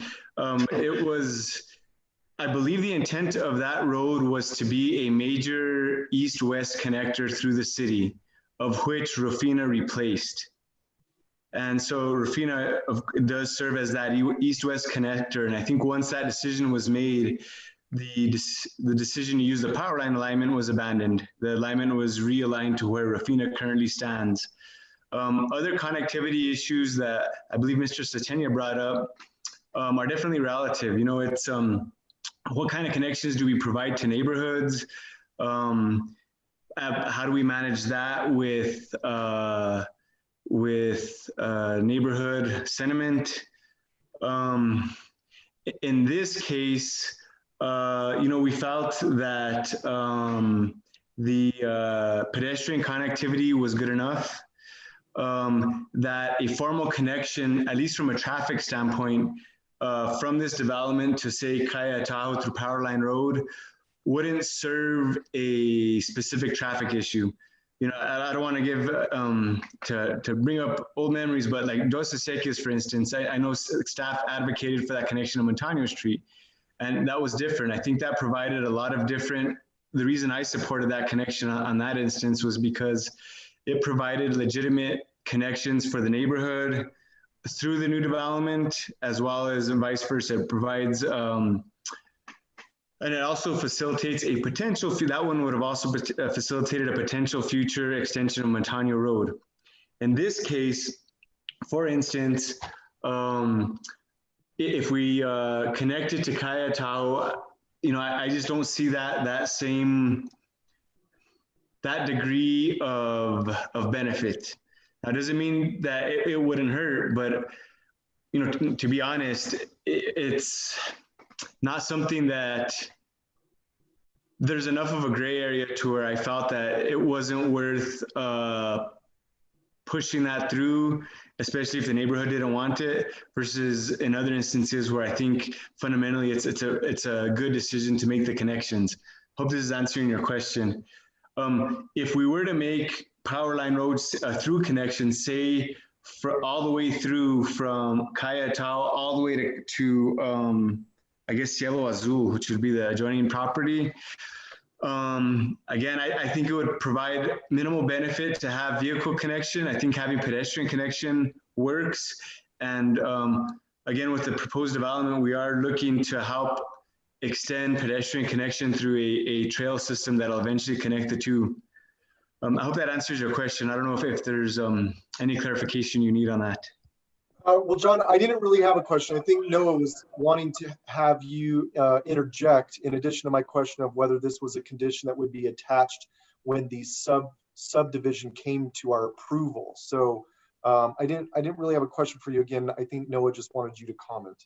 Okay, I apologize. So yeah, so that is my comment. If anyone has questions regarding my comment, I stand for questions. Commissioner Clow, I noticed that you had your hand up a while ago. Do you want to comment?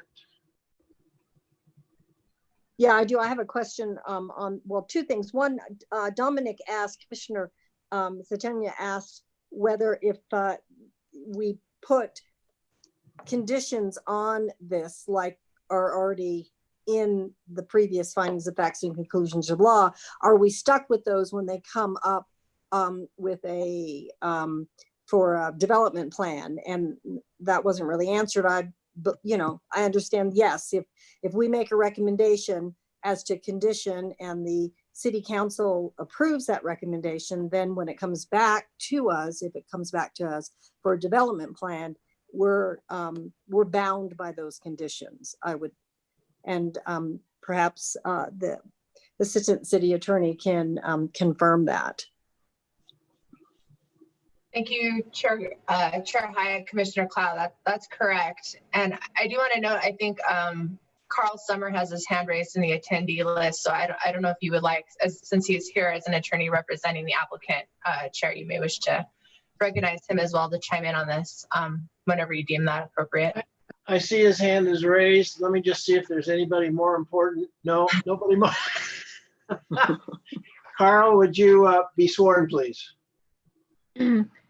Do you swear under the penalty of perjury that the testimony you're about to give is the truth, the whole truth, and nothing but the truth?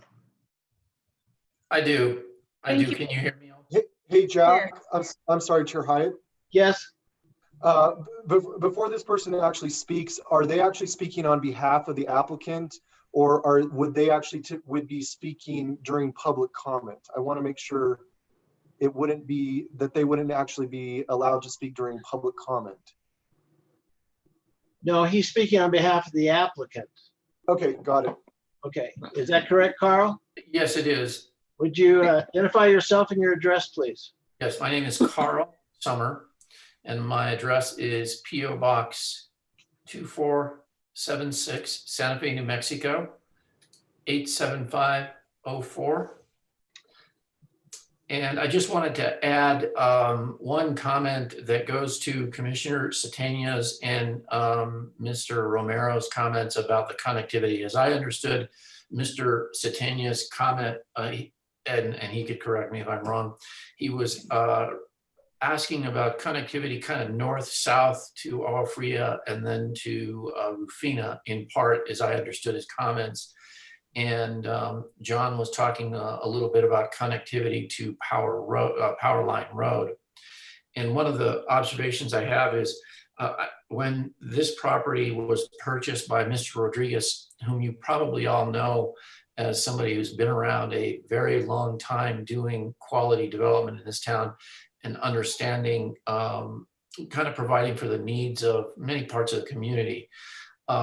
This connectivity issue north-south really mixes in with one of the balances that I think that we all as property owners and neighborhoods have to balance. In this instance, the balance of stick-built with paved roads and with the sidewalks made this property developable.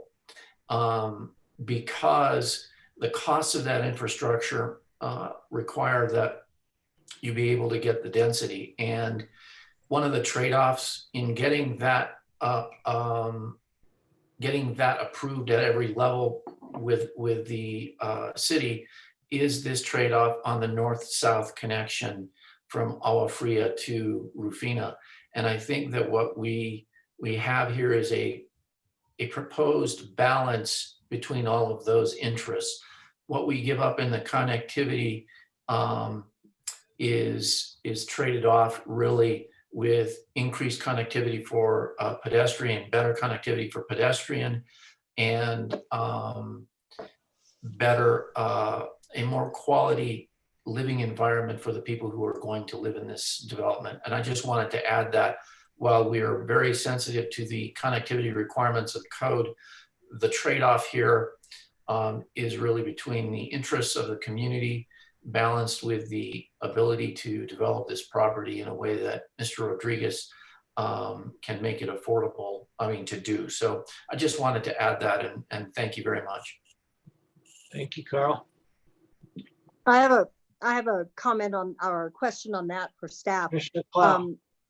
Is it correct to say that the connectivity is not necessarily mandated, but it's recommended, and there's flexibility, taking into account other issues like connectivity for walking, harmony in the neighborhood, et cetera, et cetera?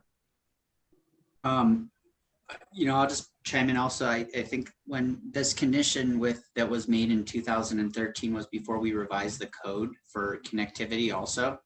So there were different laws in place for connectivity. A lot of the connectivity goals are stipulated in the general plan. So that kind of, when you open up a rezoning case, you're trying to look for consistency with the general plan and the themes and policies that guide that. So I would say that there is a different time now. We do have actual rules for connectivity, but right now it's just a zoning amendment. So Lee, I'll let you answer the other part of that question. Yeah, thank you, Noah and commissioners. Yeah, I wanted to just make the point that Noah made, and then also just add that at this point we are bound by the previous council's decision on this ordinance rather than our own code, actually, because that ordinance runs with the land. The conditions of that are what bind us now as well.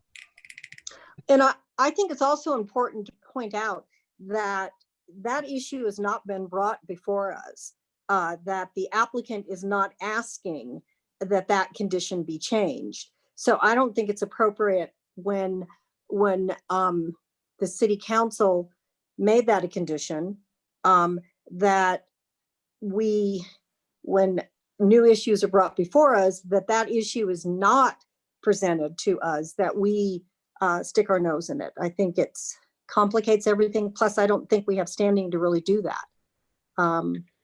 It's not before us. Moving on, I wanted to ask, well, what I read is that 20% of these lots will be affordable lots. Is that correct? Because that hasn't been pointed out, which is an important fact, I think. Ms. Vigil? Yes, Commissioner Cloud, that is correct. I believe that will be 8 lots will be affordable. And then I had another a question, and that is, are all the homes on these 3 parcels going to be stick homes? Yes. Okay, that's all I have. Commissioner Satania?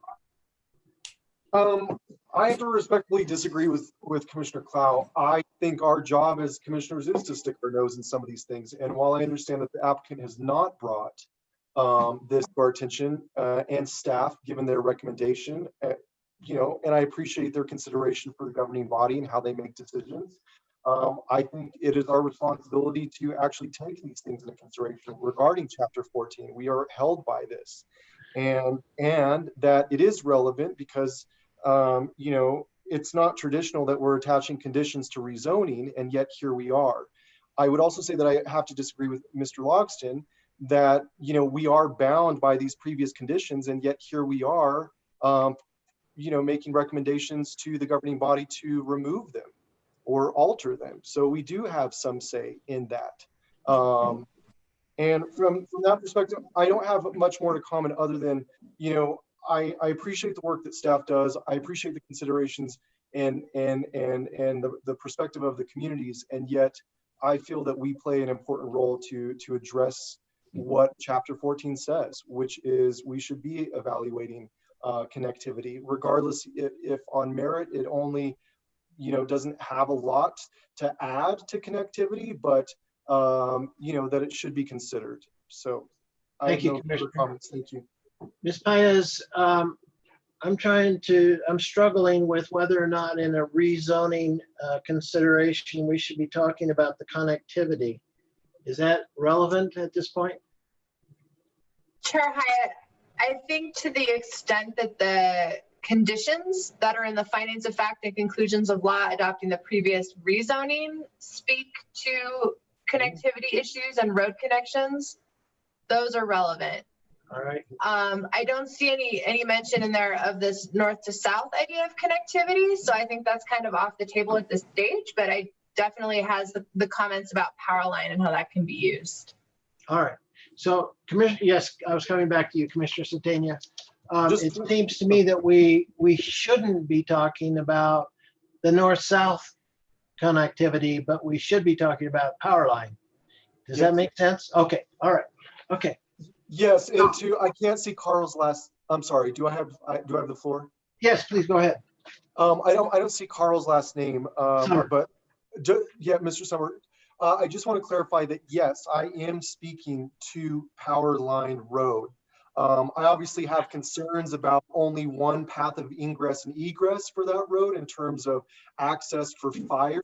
And, you know, while there's a solution amongst everyone, you know, I'm not addressing that right now. What I am saying is the condition of Power Line Road and connectivity. So I want to be clear about that. Okay. And to Mr. Logston's point, you know, when we're talking and attaching conditions to rezoning, which is not usually done, it creates this mess. So my last question is for Ms. Paez. If, you know, given that the criteria that we measure in rezoning don't necessarily address criteria, additional conditions, I mean, I'm trying to find here if I'm actually going to be voting no and provide specifics to the governing body, you know, what criterion would attached conditions fall under, whether we agree or not agree? Thank you for your question, Commissioner Satania. I'm not really sure how to approach it because this is a very unusual background for this case. The fact that these conditions are set forth in the findings of fact and conclusions of law, and that those findings and conclusions were not actually attached to the rezoning ordinance, make this very different. I mean, we've had quite a few cases come through with express conditions that were at least attached as exhibits to an actual piece of legislation. And in this case, we've got findings of fact and conclusions of law that approved a rezoning ordinance that didn't even address all the parcels addressed in the findings and conclusions. It's very messy.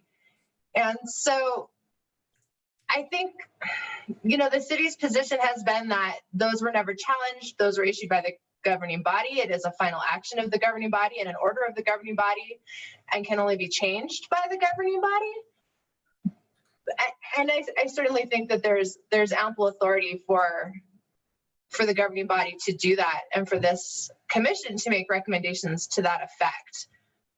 But it doesn't, you're correct, it doesn't really tie in to the express conditions of a zoning change. It's more a matter of a piece of legislation. So it falls a little more into the category of just changing an ordinance and a bill, which the governing body has separate authority to do kind of outside of the zoning criteria themselves. I don't know if that helps. Probably just muddies the water more, but.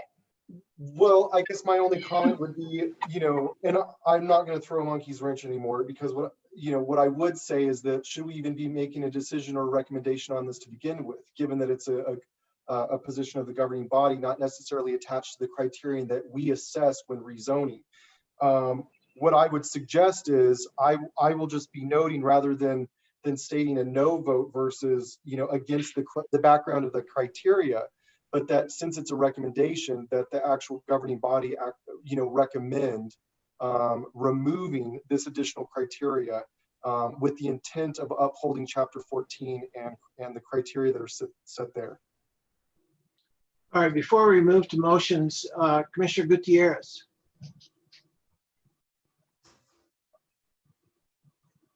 Ryan. Thank you, Mr. Chair. I'm gonna have to go back and watch all of this because everything's clear as mud now, but can you hear me? I have a quick question just kind of relating to Dominic's, and then I'm gonna move on. Ms. Paez, you said that we should only be looking at what's in front of us, but with the fact that we're charged at looking at the general plan, and the general plan does include connectivity, that kind of puts us in a position where we should be looking at this with just blinders. And am I interpreting this wrong, or? Thank you, Commissioner Gutierrez. It would be my recommendation today, if I could go back to 2013 to the governing body meeting, and I would recommend that some of the conditions that were in those findings and conclusions should not be attached at the rezoning stage and are more appropriate to the subdivision stage, because they really address much more how we lay out roads. And the connectivity issues and things like that are really a subdivision issue in my view. So it has been my recommendation that that would be the appropriate time to impose those types of conditions. That said, the governing body did include some connectivity and subdivision layout type conditions in this previous rezoning case when they issued their findings and conclusions. So to the extent that those are now in there, I think it's appropriate to address them, but I wouldn't recommend really going beyond that limited scope, because we will be looking at an actual subdivision plat, the proposed roads and the layout and the connectivity and all those kinds of issues. So, and knowing that this will come back before you, I don't see anything wrong with expressing sort of general opinions about connectivity and things like that. I think it's helpful for this commission to, you know, state those opinions, but to the extent that we're looking just at the rezoning, I think sticking to the road issues that are in the rezoning conditions and findings from 2013 is probably the best scope for consideration tonight. Okay, thank you. So if Thornton on one side was connectivity north to south, the time to address that would be at the subdivision, preliminary subdivision when it comes back. That would be my recommendation, Commissioner Gutierrez. And I don't know if anyone from land use staff wants to chime in on that. They're more of the subject matter expertise folks on that, but that would be my recommendation. No, I'm fine. I don't need that. That's fine. You don't, land use doesn't need to chime in. If I may continue, Mr. Chair, I have a question for Mr. Logston, Ms. Fahil. They can answer it, Dula, if they like, or just one of them. But I went back and I asked for all the minutes from this case in 2012, 2013. And it seems to me that the mindset back in that time and the reason that the track C1 was mandated, is the word I'm going to use, to an R3 zoning versus the R5 was because they wanted a softer footprint into what's Agua Fria in that area. So my question to you guys is, since then to now, what has changed? What would you advocate that the zoning you're asking for, what has changed since then? Thank you. Commissioner Gutierrez, let's see. So that tract C1, the northernmost tract, was recommended for 8 homes for the purpose of having a softer impact on Agua Fria. That, I have to admit, that's a new one to me tonight. I have not read that in the minutes before. By my understanding, that was just part of the overall package. It was like, we want as few homes as we can have on that stretch. Well, then a lot access driveway is the way to achieve that, which makes for a maximum of 8. So by my understanding, Commissioner, it really didn't have so much with the specific impact to Agua Fria as the overall impact to the neighborhood and just trying to keep the density low. If I'm understanding your question, or did I answer it completely? Well, what I read in the minutes, the governing body minutes that you sent me, and the reason that C1 went into a R3 was because closer to Agua Fria, they wanted less of an impact compared to farther up towards Rufina. So that's why that came into play, that zoning. So my question is, what has changed to have you have a recommendation for approval of an R5 or R6 zone, whatever way it's going, from 2013 to now, if they wanted to kind of keep it lower density in that area? Sure. Yeah, that's a great question, Commissioner. I appreciate it. So to try and answer it as best I can, Yep. Please, everybody understand that tract C1 always has been zoned R5. Okay, it was never part of the original rezone. It always was zoned R5, and it was the council of the time that conditioned, for whatever reason, as you're reading it, conditioned that it be developed at a lower density, in my mind, as part of the overall package. I just want to clarify as well, also, it was said earlier in public testimony that that section of Agua Fria is county jurisdiction, but it actually is not. If you look, and I can bring it up, but if you look at the city map, boundary of Agua Fria Village comes very close. I mean, I'm not going to try and, make it sound like it's not directly adjacent to Agua Fria, because it is. But the reality is that the boundary of Agua Fria comes over, goes up to the other side of the road like it does on Rufina, and goes across north. So I certainly respect Mr. Mee and anybody else's concerns about the impact to Agua Fria, but I just want to clarify that it does not require a county permit, and it's technically not entering into the county. Thank you, Lee. Ms. Behill. I'd like to, maybe if this is the right time to have Maury Walker maybe chime in on what his traffic counts came up with based on this new number of the additional lots in an existing R5 zone. If he's still available, are you Mr. there? Walker, unmute yourself and step forward, be sworn, please.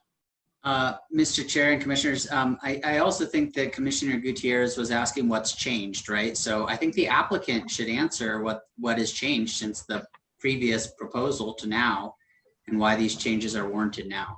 Dolores, do you have a response? Sure. I think what's changed is the fact that the neighbors want more connectivity, and by having this road with sidewalks and pedestrian connectivity is a major thing for them. I mean, they're used to having this as an open space, but now we're providing some kind of, a neighborhood, more of a community. The way that it was designed previously, it was just 8 lots, and those lots are going to have a dirt road, and those roads are going to be unsafe. I've been through this before with many other subdivisions where, commissioners or neighbors would not like to have base course and don't necessarily approve of them because they don't have sidewalks and safe walking trails for people who might want to, use that area for whatever reason going through the subdivision. So that's what I've heard since I've been working with the neighbors and how they feel this would benefit. And also the fact that, the density helps with creating a subdivision that does have these kinds of amenities, and also keeps the dirt down. That was the other thing that we heard. It's going to be too dusty, and the way that it was designed previously, it was where the road was actually going to be on the side of Las Acequias. It was going to be right up against their fences. They weren't happy about that, so we moved the road and put it on the other side, on the west side of the lot.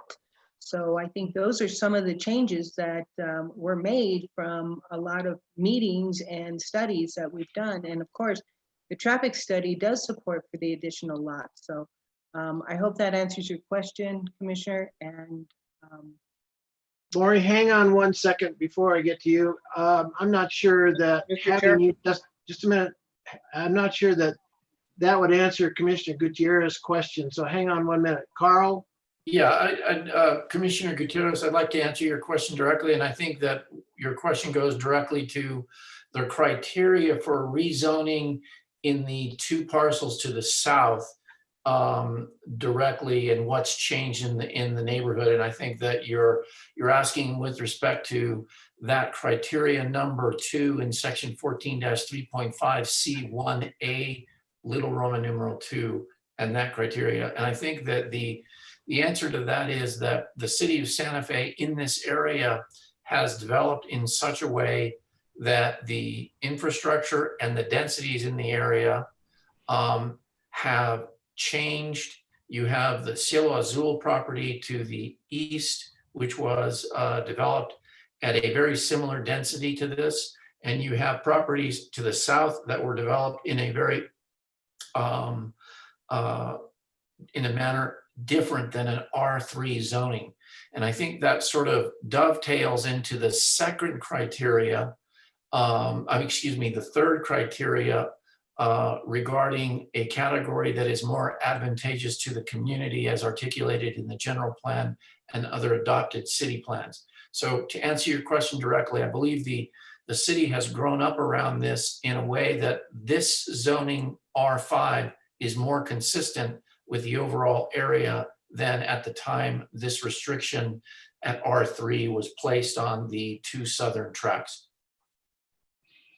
Commissioner Gutierrez, I don't know that your question had anything that we need Maury for right now. I'm just trying to clarify whether we need him. Do you No, have? I'm not asking anything on traffic Okay. right now. All right, Maury, it was good talking to you. Thanks a lot. Stay here. All right, Commissioner Gutierrez, you have the floor, sir. Thank you, Mr. Chair. Mr. Logston, I did ask you to check on infrastructure. What did you find out as far as infrastructure for this area? In terms of water and sewer and so forth? Yes. Yeah, it's there. I could probably bring up a map showing the lines, but there is water and sewer in Rufina and in Agua Fria. Like it's definitely serviced. And is it enough for this and future growth, or is that? Well, the Commissioner, that's a good question, or understandable question for sure. The DRT, specifically Stan Holland of our wastewater division, did review this and said that the infrastructure could handle it. The assumption is that he is keeping, well, obviously it can handle it now with the existing infrastructure, and it would just be in the wastewater plan, for instance, to expand lines if that's necessary in the future. But he approved it, with minor corrections and so forth when it was reviewed earlier. Don't want to get too off in the weeds, but when we had this as a subdivision application earlier before we backed up and amended it, he had reviewed it and was fine. Yeah. Okay. And there's adequate city water for all these properties. Correct. Yeah. Served by city water. Okay. Thank you. Mr. Chair, real quick question. I want to clear something up if I can ask Mr. Romero. Please. Mr. Romero, Mr. Me said that they would have to go through the county to do anything with Agua Fria because it's Agua Fria is part of theirs. Do you know anything about that? Mr. Chair, Commissioner Gutierrez, that's actually a good point. Agua Fria is checkerboarded a bit in this area. The county annexation, I'm not sure where this stands in that. If you go to your next question, what I'll do is I'm going to look it up right now on our current GIS map to see exactly what this section, if it's in the county or in the city, but it does checkerboard. So in front of Cielo Azul, just to the west of this in Agua Fria, I know that's in the city. And then there's a portion, this may be the portion that's in the county. And then where you get closer to Las Acequias, excuse me, that's back in the city, but I'll verify that now. Well, before you go, Commissioner Gutierrez, if it is responsible, if the county is going to be involved, why do we care at this juncture? No, I guess, Mr. Chair, if you'd let me finish, I was going to tell Mr. Romero, it's not, if he didn't know the answer right now, just if it comes to us in the future, I'd like to know the answer. Okay. But you're faster than me, so if you'll slow down just a little bit, you can read my mind. Right. Thank you. I'll yield the floor. All right, thank you. Commissioner Satania. Thank you. I have a question for Sally, Ms. Paez. Just with the commitment of integrity going forward and these cases that we get with conditions approved, rather than actually trying to make recommendations for the approval of some versus others, it sounds to me that these are best positioned when the approval for the subdivision comes our way. Would it be potentially an option for me to make a motion, whether people agree or not, to to recommend that the governing body remove all of the conditions of approval with the intent that they would be addressed at a later date with staff and with the applicant during the subdivision approval, and that we can readdress these conditions at that level versus then attaching them to the rezoning ordinance. And with that, what I would like to say is that if we were to do that, this subdivision, this zoning ordinance is already zoned R5, which I believe is what would happen is it would go to R5, and that we could still approve the recommendation of the governing body to approve the rezoning for the other two votes that we'll be doing today. Thank you, Commissioner Satania. I think that would be an appropriate motion and an appropriate recommendation if that was what the commission wanted to recommend. It's more than the applicant had requested in terms of removing the conditions. And I don't know that, assuming this body wanted to do that, there's no guarantee that the governing body would want to go that far, because I think they're aware too that their opportunity to maybe have more of a say on some of these things is only at the zoning level, because the subdivision will come back here for approval unless it's appealed. It doesn't go to governing body. So I just want to point that out, that it may not be, palatable to the ultimate decision makers, but that doesn't mean you can't make that recommendation. I think it could be as nuanced as you want. So if you wanted to remove maybe the two conditions that really speak to road connectivity, the power line, all of condition 3 and all of whichever one it is that has the 3 base course driveways, that would be an option. You could keep the easement condition, or, so I think you could pick and choose. I think you could recommend getting rid of all of them. I don't see any reason why your recommendation can't be more nuanced along those lines. Would you like to make If I may jump in. Yes, Chair Hyde, I would like to. Excuse me, just a minute. Director Isaacson. Thank you, Chair. Commissioner Satania, just to follow up on the comments by Ms. Paez, I think a possible path forward would be striking the entirety of condition 3. I think would speak to some of the concerns you have expressed, Commissioner Satania, about our ability to impose restrictions on needed connectivity in this area. And so by striking that condition in its entirety, would in essence leave that question up to the subdivision plat process, where I think those issues are more appropriately addressed. So I would throw that out there as a possible sort of less, rather than striking all the conditions, striking condition 2 and condition 3 in its entirety instead of just. And Chairman Hyatt, I have my hand raised. I'm sorry, I didn't see that. Okay, go ahead.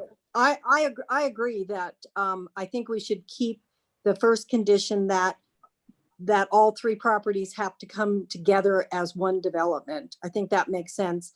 And I wouldn't mess around with the Lopez's, I think it's Lopez's easement, but striking all of number 3, I think that's a good suggestion, that we recommend that all be struck and that it be dealt with like it normally is dealt with in the development plan. So I think that's a good suggestion. Commissioner Powell, is that a motion to recommend approval to the governing body by striking number 3? Sure. Is there a second?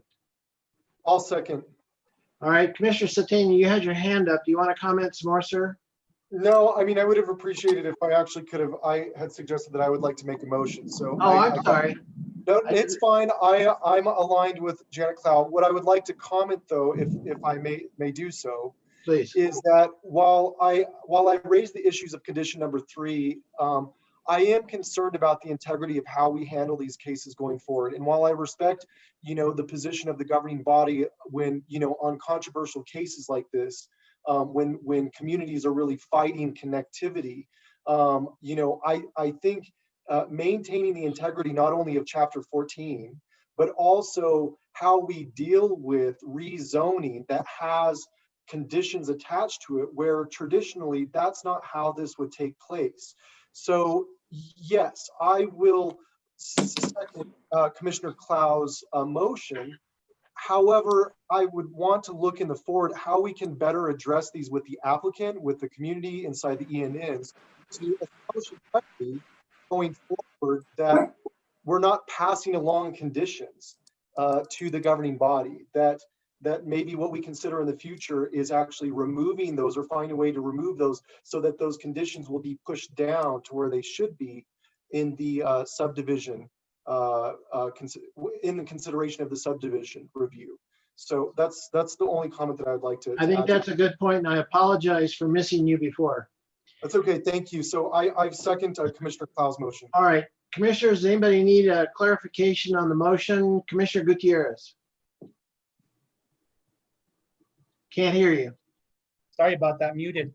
If you can just have him put up on the screen what condition 3 is and have him read it or take so we Mr. can. Godson?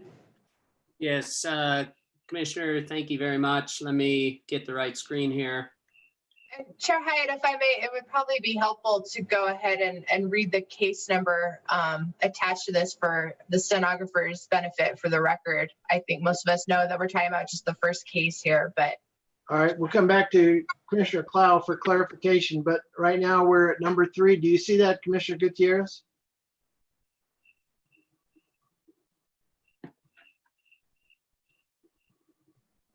Okay, I just wanted to see it again and maybe have it read into the record, but All right. it's on the video record. Thank you.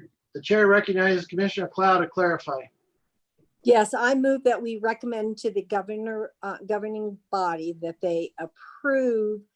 Essentially, it is the amendments to the findings of facts and conclusions of law for case 2020-2273, item 13-0191, that in that we are striking condition number 2 and striking condition number 3 in its entirety. Is that your, Commissioner Satania, is that your understanding as well, sir? That is my understanding. The second still holds. Very well. Noah, if you could take that, or Leah, thank you. Very well. And for all clear on the vote then, Melissa, would you poll the commission, please? Yes, Commissioner Clow, Yes. Commissioner Garcia, Yes. Commissioner Gutierrez, Yes. Commissioner Lawrence, Yes. Commissioner Satania. Yes. The motion has been approved. All right, let me just ask Ms. Paez, if we went to findings at this point, are we going to have to make major changes in the findings? Thank you, Chair Hyatt. I don't think we would need to make major changes to the findings, but we would need to add the nuance. It might be cleanest just to resubmit those at the next hearing. All right. Unless there's an objection, we'll postpone the findings of fact and conclusions of law on this. Commissioner Satania? I would like to object. I would like to actually work this out now for the applicant so that they're not waiting another month. I think unless Ms. Paez objects that this is going to be very difficult to do, I would recommend that we actually take care of this now. All right, let me just I think add- it'll be, I think it's easy. I Okay. would move the approval of the findings of facts and conclusions of law for case number 20-20-2273, Exhibit A1, with the amendment that the condition of approval in the findings of facts and conclusions of law, number 3 is stricken in its entirety. Commissioner Satania for a second. I will second that. Good. Any clarification? I see no hands raised. Does everybody know where we're going? All right, Melissa, will you poll the commission, please? Yes, Commissioner, excuse me 1 second. Commissioner Clow, Yes. Commissioner Garcia, Yes. Commissioner Gutierrez, Yes. Commissioner Lawrence, Yes. Commissioner Satania. Yes. The motion has been approved. Thank you. Case 2274. Commissioner Clow for a motion. Yes, I move that we recommend to the governing body that they approve the rezoning for case number 2020-2274 from zoning from R1 to from R5, 3 to R5, I'm sorry, R3 to R5. Commissioner Satania. Second. Any other questions? Melissa? Commissioner Clow, Yes. Commissioner Garcia, Yes. Commissioner Gutierrez, Yes. Commissioner Lawrence, Yes. Commissioner Satania. Yes. The motion has been approved. Thank you. Findings of fact and conclusions on 2274, Ms. Clow. Yes, I move that we approve the findings of facts and conclusions of law for case number 2020-2274, which is Exhibit A2. Commissioner Satania. Second. Melissa? Commissioner Clow, Yes. Commissioner Garcia, Yes. Commissioner Gutierrez, Yes. Commissioner Lawrence, Yes. Commissioner Satania. Yes. That motion has been approved. Thank you. 2287, Commissioner Clow. Yes, I move that we recommend to the governing body that they approve the rezoning for case number 2020-2287, rezoning the property from R3 to R5. Commissioner Satania, seconds. all right. Commissioner Melissa? Clow, Commissioner Yes. Clow, Commissioner Yes. Garcia, Commissioner Gutierrez, Yes. Commissioner Lawrence, Yes. Commissioner Satania. Yes. The motion has been approved. Commissioner Clow for findings on the same case. Yes, I move that. Hold on. I apologize. I just want to note, Commissioner Clow, I believe you may have said R5 on case 2287, but I believe that's the parcel that's going to R6. Oh, I'm sorry. You're right. It is R6. Commissioner Thank you. Satania, is that agreeable to you, sir? That's agreeable to me. All right. It You was want a mere misunderstanding, so I'm not sure we need to do a revote, but I just I- want to make sure that the motion is very clear. If anyone has any objections, please call Melissa it. will do a revote, please. Okay, Commissioner Clow, Yes. Commissioner Garcia, Yes. Commissioner Gutierrez, Yes. Commissioner Lawrence, Yes. Commissioner Satania. Yes. That motion has been approved. On the findings, Commissioner Clow. Yes, I move that we approve the findings of facts and conclusions of law for case number 2020-2287.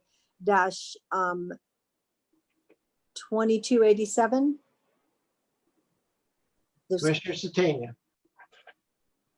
Yes, I second, and I see the additional 7 there, Commissioner I Clow. saw that too.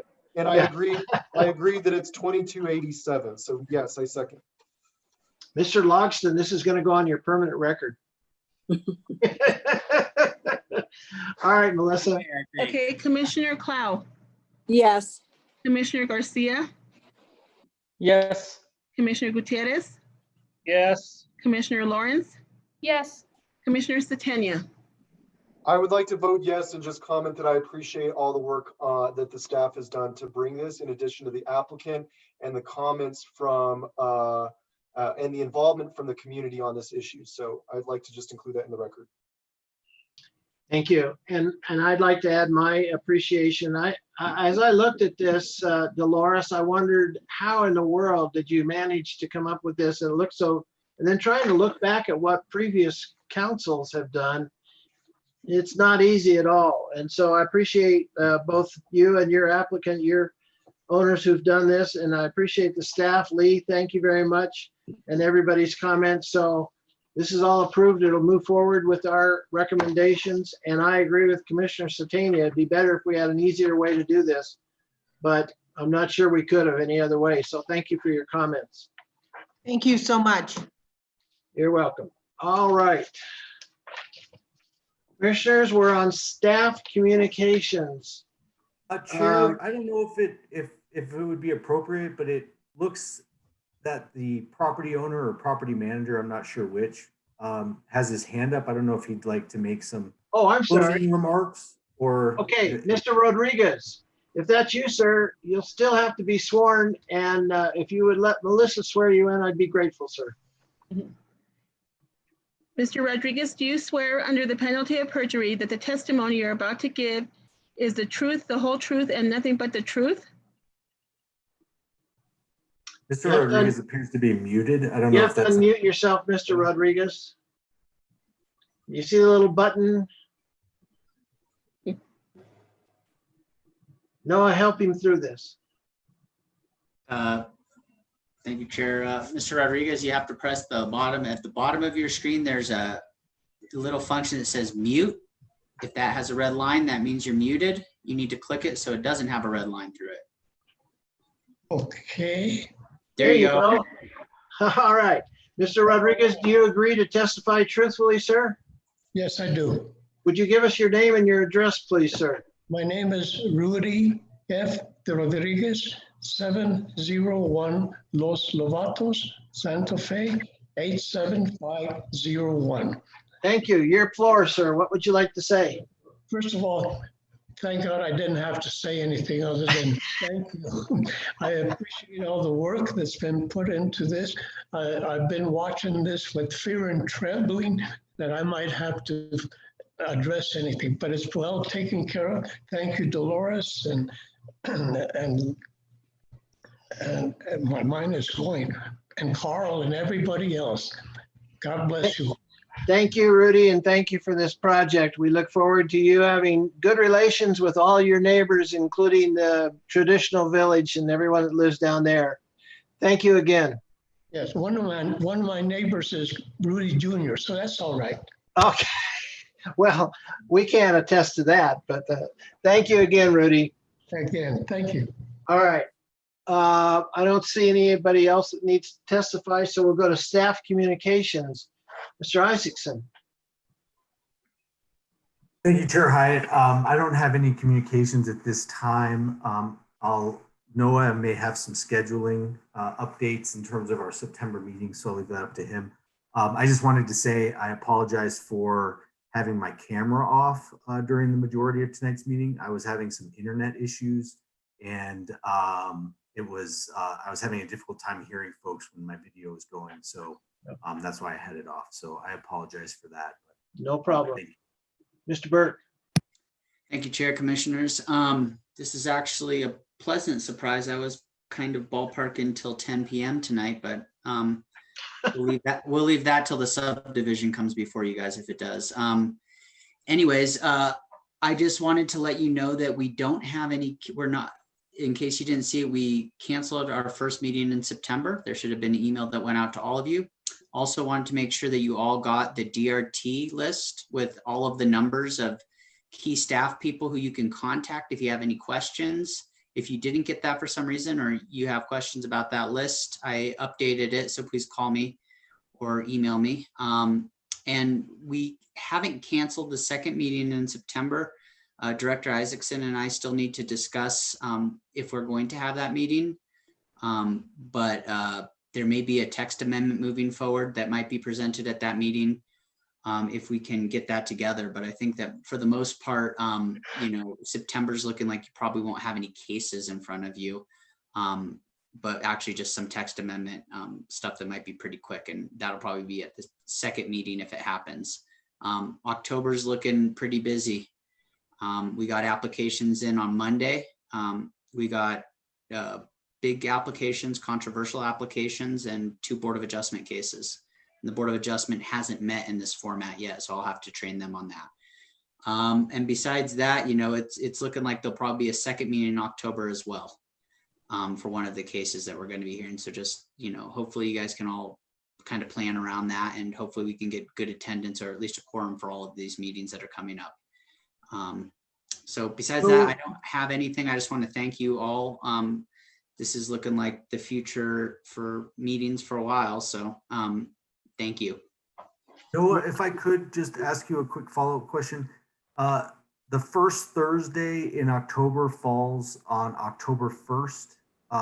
Is that when we will be having our first meeting in October? That's correct. That's what the calendar we had proposed for has on it. I'll have to recuse myself on one of those cases in October. So that leads me to my question, Director. Do we have any word from the mayor about appointment for a 9th commissioner?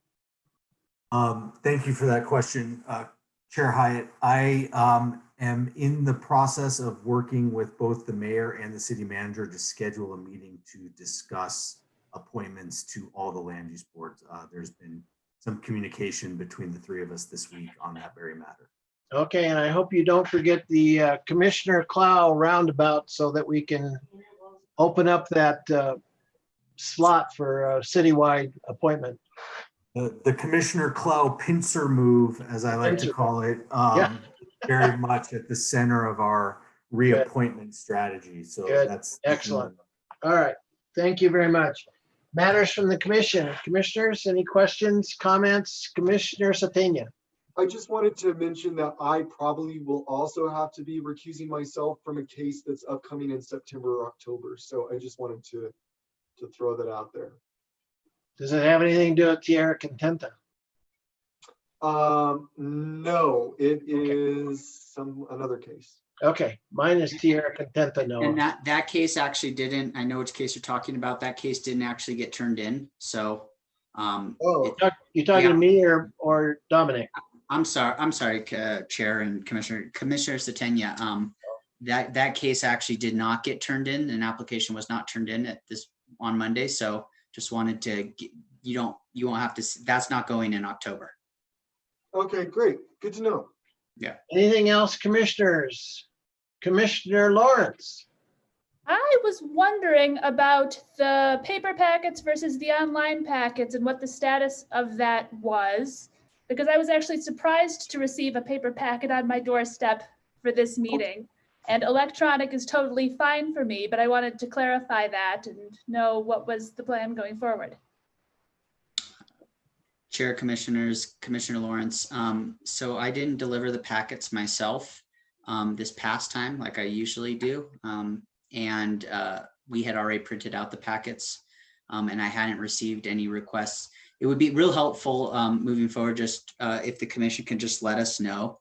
I think I know who wants paper packets, but if you just want to let me know once again who would rather paper versus electronic, then I just won't run the copies up in the copy room.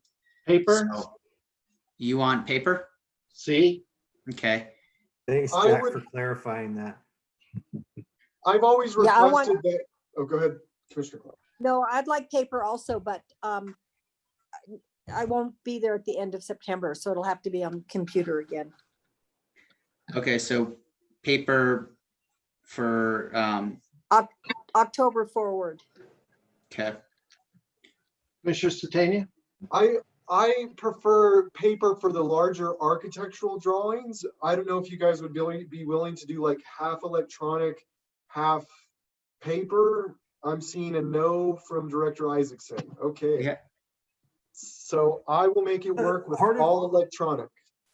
So Commissioner Satania, the only reason I'm shaking my head no is we don't actually do our own reproduction and production of the packets. That's done by our reproduction in the clerk's office. And without working it out with them first, I just wouldn't want to commit them to sort of doing a modified packet. So it's something we can explore, but I just don't think we can commit to it right now. I'll just stick to electronic then. Okay, then also Commissioner Gutierrez and Commissioner Garcia, I keep delivering you guys paper packets, but are you guys good with digital? They don't look like digital, guys, but let's see. Commissioner Garcia is yes on digital. Commissioner Gutierrez. I'm good on digital. If I need or want to see something, I guess I can get a hold of you guys. Like Commissioner Satania said that, sometimes a paper is a little bit better, but it's not a problem if we want to visit with you guys and see something on paper, I guess, right? Absolutely. If you decide like you see a meeting agenda that, that you'd like to have that packet, then I will get a paper copy with the plan sets sent out to you guys. You just let me know. Otherwise, I'll just assume that you're good with digital for now. So that would just mean that Commissioner Clow and Commissioner Hyatt really want paper, and occasionally Commissioner Satania would want it, but he'll let me know when he does want that moving forward. And then we print on a Wednesday before, we send it up to printing. So if you could let us know at least the Tuesday before or 2 Tuesdays before the meeting, that'll give us adequate time to prepare for that, to have the printed. Jesse, did you weigh in on this? You were digital, weren't you? I am personally digital. I, more than anything, was just confused when I received paper and was wondering what the plan was moving forward. But I am fine receiving digital from here on out. Great. I don't know how you digital folks do it, but that's okay. I never got my paper packet. I don't know what happened. Was I supposed to get one? Yes, you were. I never got anything delivered. So I just want to, not that I want it going forward, but if there's a breakdown that you guys need to address on your end, I never got a paper packet. I actually think Geraldine was going to deliver your packet. So, I mean, I downloaded my packet today and I was like, well, I guess I'm not going to get paper. So, and I was making notes in PDFs. And as you saw, that was, I'll have to get used to referencing my notes in a 400-page PDF. You did very well. All right. Is there anything else? Hearing nothing further, then we'll adjourn. Thank you very much, everyone. Thank you.